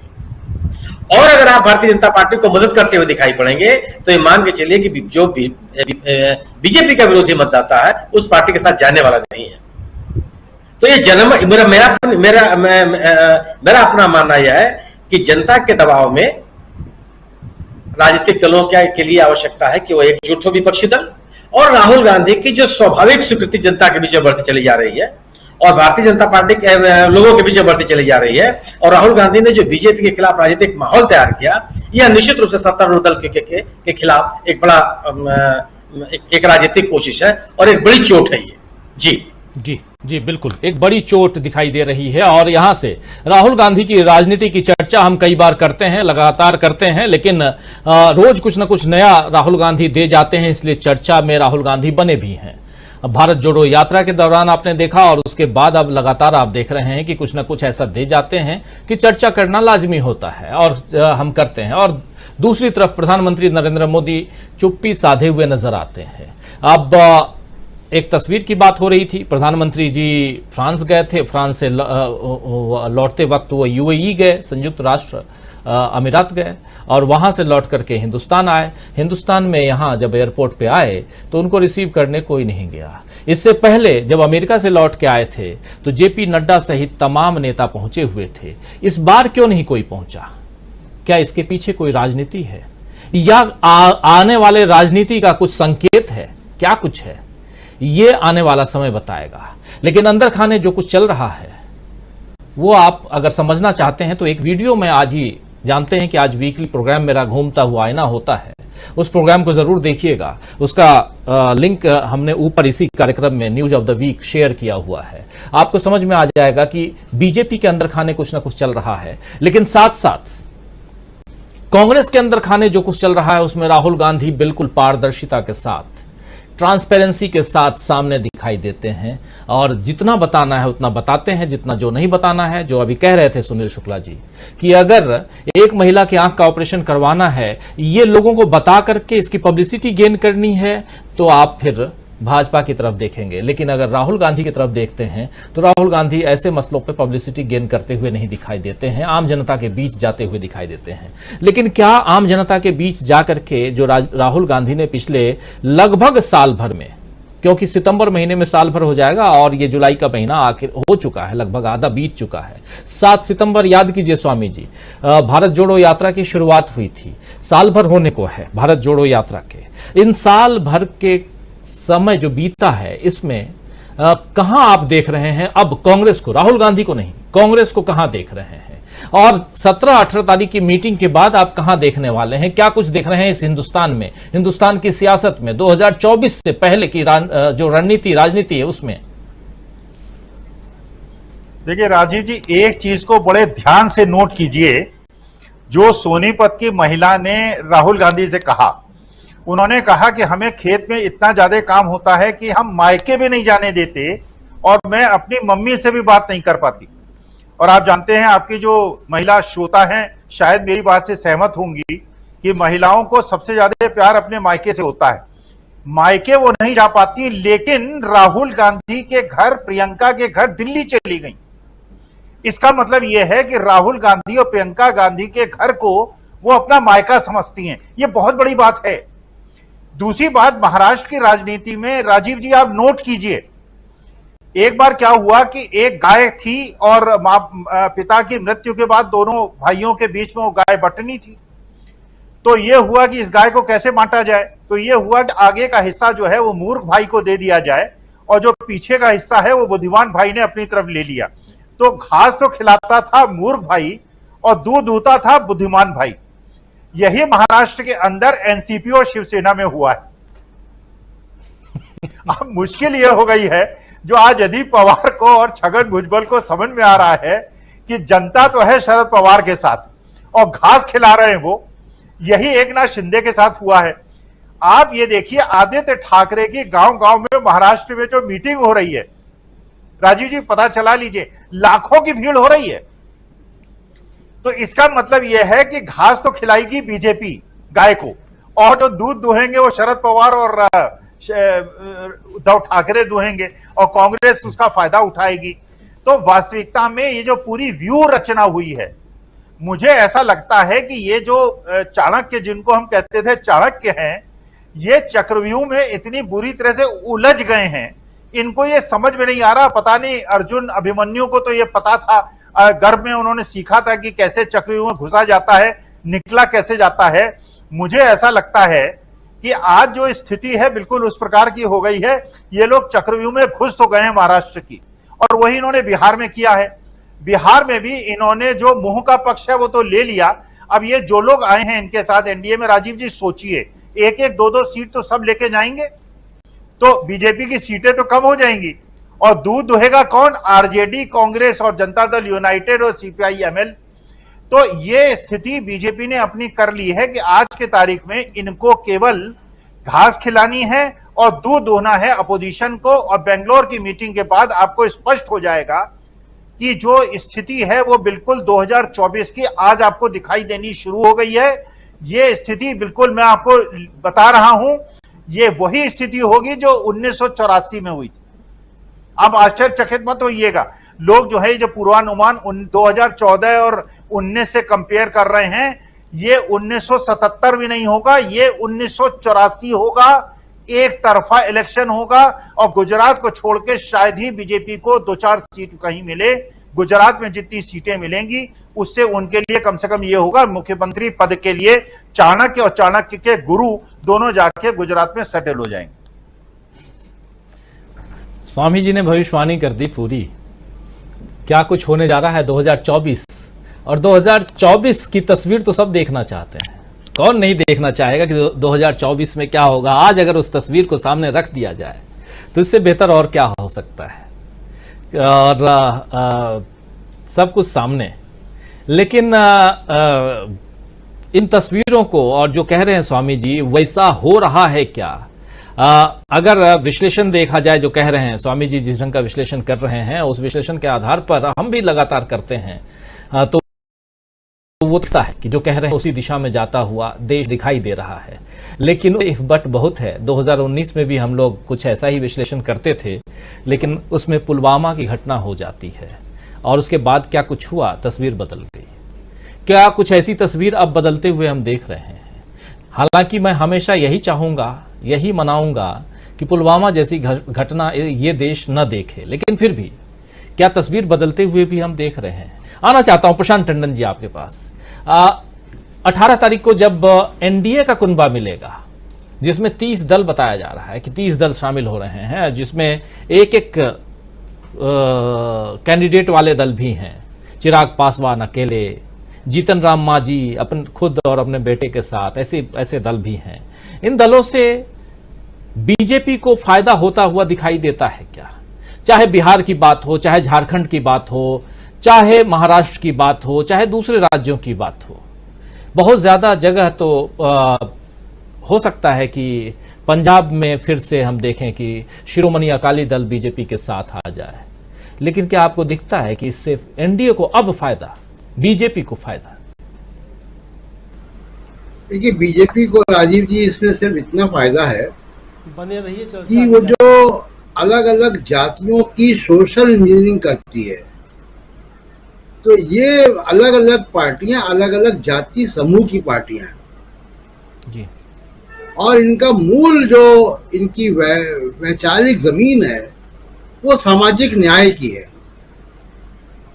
ये सब सामाजिक यथास्थिति के खिलाफ लड़ रहे हैं।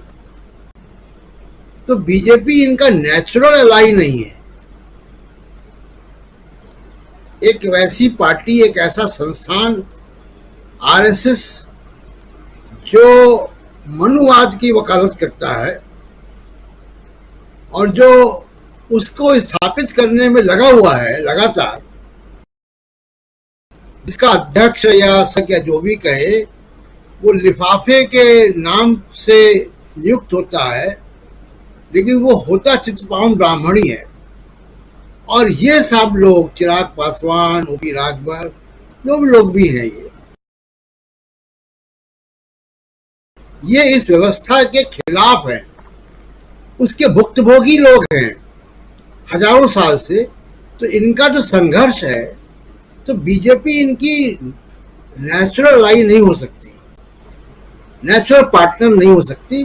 तो इनको फायदा नहीं होगा, बीजेपी का जरूर इनसे फायदा होगा कि बीजेपी को इनके जनाधार का वोट कुछ परसेंट, 5%, 10% जो भी है, जिस भूगोल में ये है वहां मिल जाएगा।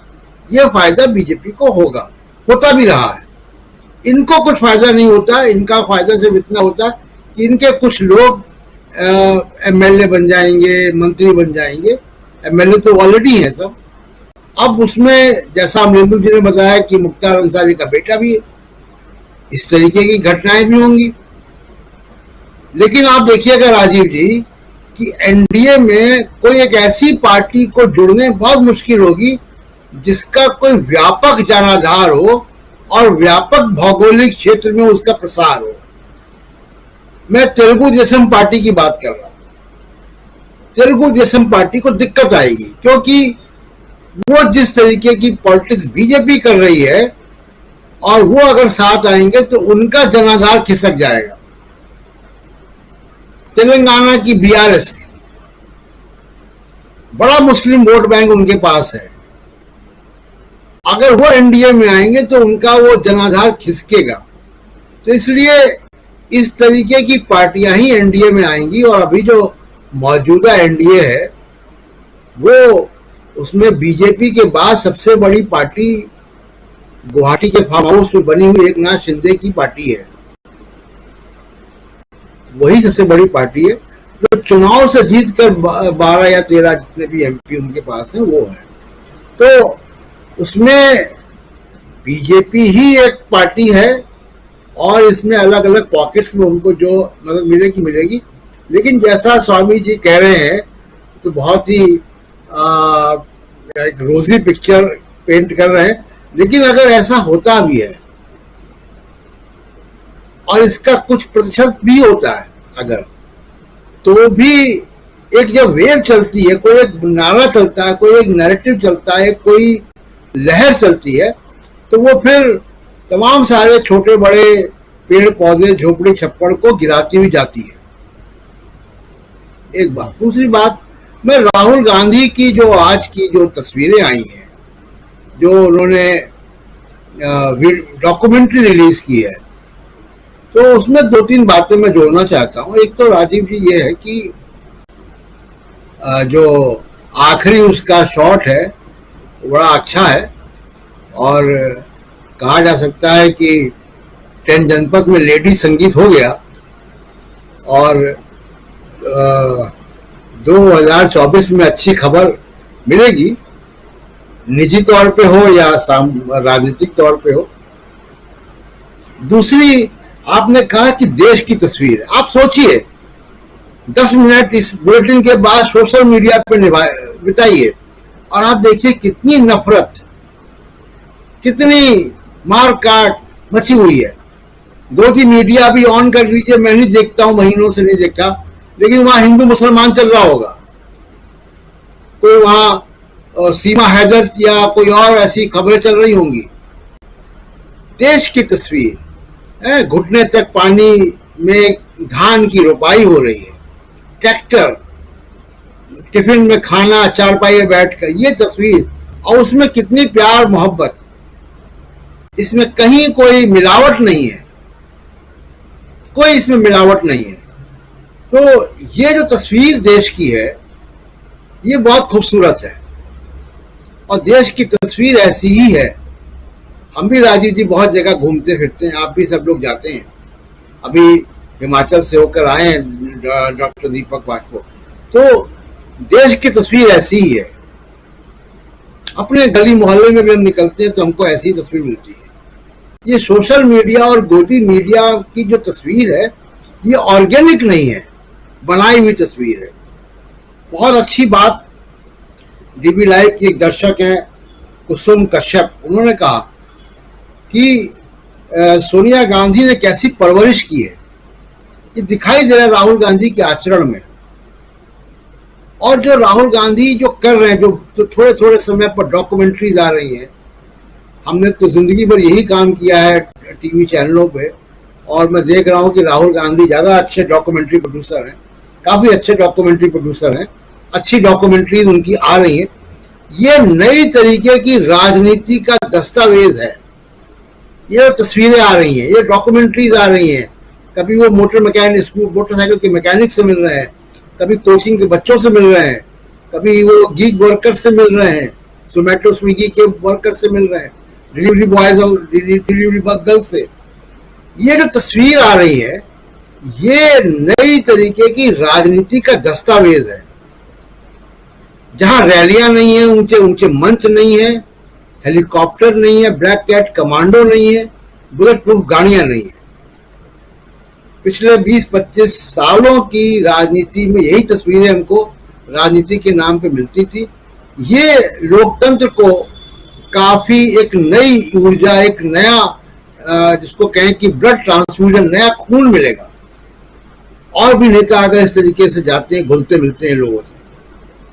राजीव जी बिल्कुल सही कह रहे हैं आप। बहुत सारी और उन तस्वीरों को आप जो बयां कर रहे हैं, रख रहे हैं, आपका विश्लेषण शानदार, जो आप बातें यहाँ कर रहे थे, रख रहे थे। आना चाहता हूं राकेश अचल जी आपके पास। अब धीरे धीरे जल्दी से इस कार्यक्रम को समापन की ओर ले चलें। रविवार का दिन है, बहुत सारे साथी आराम के मूड में भी होंगे और कल से फिर वर्किंग डे, और कल शाम हम लोग इसी कार्यक्रम को सीधे बेंगलुरु से आप तक पहुंचाएंगे।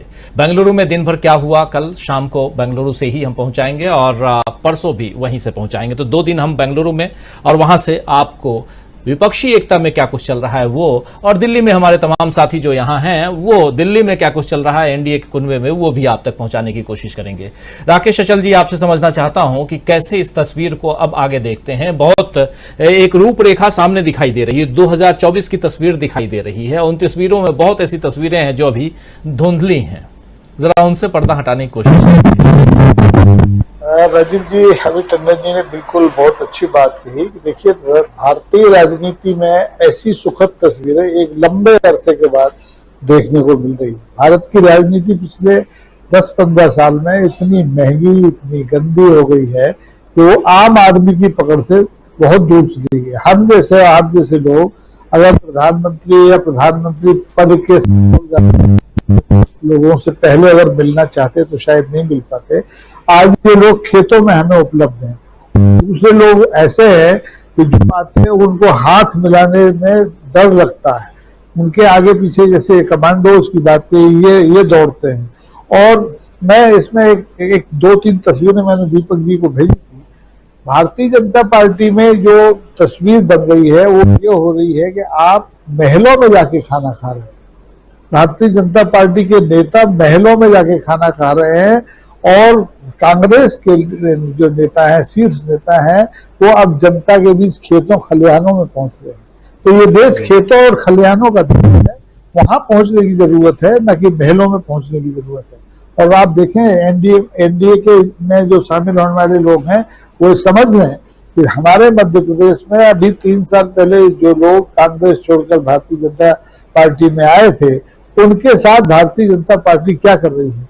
जब विधानसभा के चुनाव के नियंत्रण की जो समिति है, देखरेख की समिति बनी थी, तो उन्होंने कांग्रेस से आए नेताओं को एक तरफ रख दिया और अपने संग दक्ष नेताओं को ही उसकी जिम्मेदारी दी।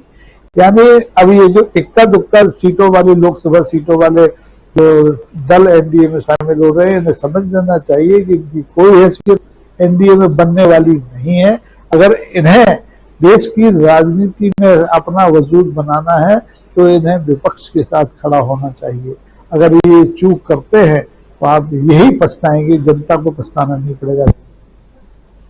जी बिल्कुल, जनता को पछताना नहीं होगा बल्कि यही पछताएंगे। और देश की तस्वीरें और खाना खाते हुए बहुत सारी तस्वीरें हैं इस देश में, लेकिन कुछ तस्वीरें जिसके बारे में अभी राकेश अचल जी और उनसे पहले प्रशांत टंडन जी भी बता रहे थे कि भारत की तस्वीर फिल्मों में भी आप लोग देखते होंगे। पुरानी फिल्में जब आप देखते हैं तो एक अलग भारत की तस्वीर दिखाई देती है, लेकिन आज के भारत की तस्वीर जो है शायद फिल्मों में भी बदल चुकी है। और फिल्में तो खैर एक पटकथा है, एक कहानी बेस, उसके बाद उस पर डायलॉग्स लिखे जाते हैं, स्क्रिप्टिंग होती है, डायलॉग्स लिखे जाते हैं, फिर कलाकार जो है उस पर एक्टिंग करते हैं और आप तक लेके आते हैं। उसमें भी बहुत कुछ हो रहा है, अलग अलग लोग अलग अलग। अब तो भगवान के नाम पे भी बहुत कुछ चलता है, तो छोड़िए, वहां तक नहीं पहुंचते हैं। एक फिल्म आई थी आदि पुरुष के नाम से, और दूसरी फिल्म और आ रही है OMG2, जिसको अभी से ही एडल्ट का ए का सर्टिफिकेट दे दिया गया। ओ माय गॉड, नंबर 1 देखे होंगे, नंबर 2 देखने का इंतजार कर लीजिए।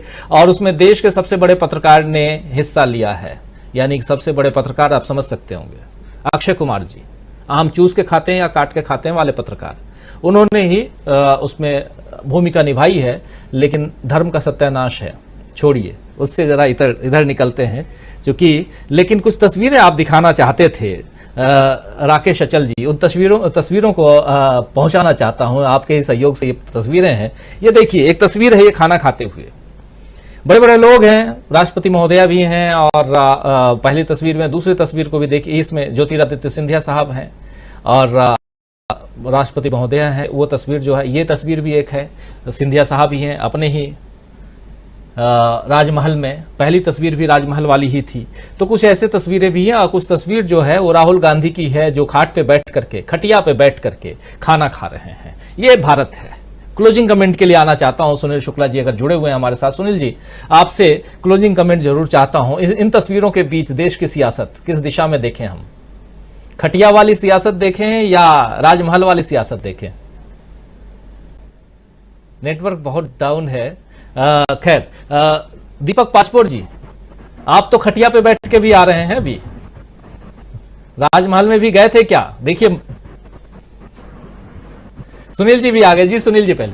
हाँ, सियासत तो वही होगी, राजनीति तो वही सफल जनता से जुड़ने वाली होगी। आप असहज तरीके से लोगों को जोड़ नहीं सकते अपने साथ। सत्ता के मद में, सत्ता के संसाधनों का प्रयोग करके आप जनता के साथ जुड़ नहीं सकते। सत्ता का प्रयोग जनता से जुड़ने का अगर आप करेंगे तो फिर आपको इस तरह के नाटक की आवश्यकता नहीं पड़ेगी। लेकिन आप तो अपने गवर्नेंस की बात ही नहीं करते हैं। आप तो सत्ता में रहकर विपक्ष की बात कर रहे हैं। किसी भी आम आदमी के समस्या के समाधान की कोई कोशिश नहीं करते। आप आम आदमी से जुड़ने की कोई पहल नहीं करते। लोगों से मिलने मिलाने का कोई आपका कार्यक्रम नहीं होता। केवल निर्देश जारी करने के अलावा आप और कोई राजनीतिक गतिविधि आपकी नहीं है। जो बात कही जा रही है, जो प्रशांत जी ने बात कही कि आप विजातीय तत्वों को अपने साथ ला करके अपनी ताकत थोड़े बढ़ा सकते हैं। आपको सहज तरीके से, जिनकी राजनीति आपसे स्वाभाविक रूप से मिलती जुलती है, अगर आप शिवसेना के साथ है, कोई दिक्कत नहीं है, शिवसेना आपकी राजनीति करती है। हिंदू महासभा के साथ आप हैं, आपको कोई दिक्कत नहीं, आप राजनीति कर लीजिए। रामराज परिषद के लोग आपके साथ जुड़ते हैं, कोई समस्या नहीं, आप राजनीति कर लीजिए। लेकिन सामाजिक न्याय के आंदोलन की राजनीति करने वाले लोग अगर आपके साथ जुड़ना चाहते हैं तो संभव ही नहीं है कि जिन लोगों ने सामाजिक आंदोलनों के साथ अपनी राजनीतिक समझ पैदा की है, वो आप राजनीति के साथ नहीं जुड़ सकते। वो आपको राजनीतिक रूप से ताकतवर नहीं देख सकते, क्योंकि आपकी राजनीति एक संघर्ष करते रहे हैं। और अगर आप सामाजिक न्याय के मूल्यों, सिद्धांतों, गतिविधियों का समर्थन नहीं करते तो आप लोगों से जुड़ नहीं सकते। अगर आप ध्रुवीकरण की राजनीति करते हैं तो आप लोगों के साथ जुड़ नहीं सकते। फिर तो आपको सुबह से शाम तक केवल वही मुद्दे उठाने हैं जो ध्रुवीकरण को प्रोत्साहित करते हैं। और इन माध्यमों का सहारा लेकर के आप आम आदमी से जुड़ने, आम आदमी के जो मसले हैं उनके साथ आपका कोई तालमेल नहीं होता, क्योंकि आपका सोचने का तौर तरीका ही एकदम अलग है। आप सोचिए ना कि भारतीय जनता पार्टी की स्थिति मैं बिहार में घूम के आ रहा हूं, क्या स्थिति है वहां पर। एक पार्टी के भीतर कितने संघर्ष है वहां। पार्टी मजबूर है ये भारतीय जनता पार्टी बिहार में कि उनके अपने लोग सामने नहीं आ पा रहे हैं। आज जो पार्टी के अध्यक्ष है वो कहां है? पार्टी के अध्यक्ष और विधानसभा में विपक्ष के नेता, उनके बीच में तालमेल की क्या स्थिति है? आप जब एक बनाया हुआ आंदोलन खड़ा करने की कोशिश करनी पड़ रही है, उससे भी आपकी भत पिट गई। आपके कार्यकर्ता अगर मिर्ची लेकर के आंदोलन करने जा रहे हैं तो आम आदमी आपको स्वीकार कर लेगा कि आप जनता के मुद्दे के लिए लड़ने गए हैं। और गलत बयानी है कि एक आदमी की मृत्यु हो जाती है, कहीं और होती है तो आप बताते हैं कि लाठीचार्ज में उसकी मृत्यु हो गई। वो है कि राजनीतिक मुद्दे आपके सामने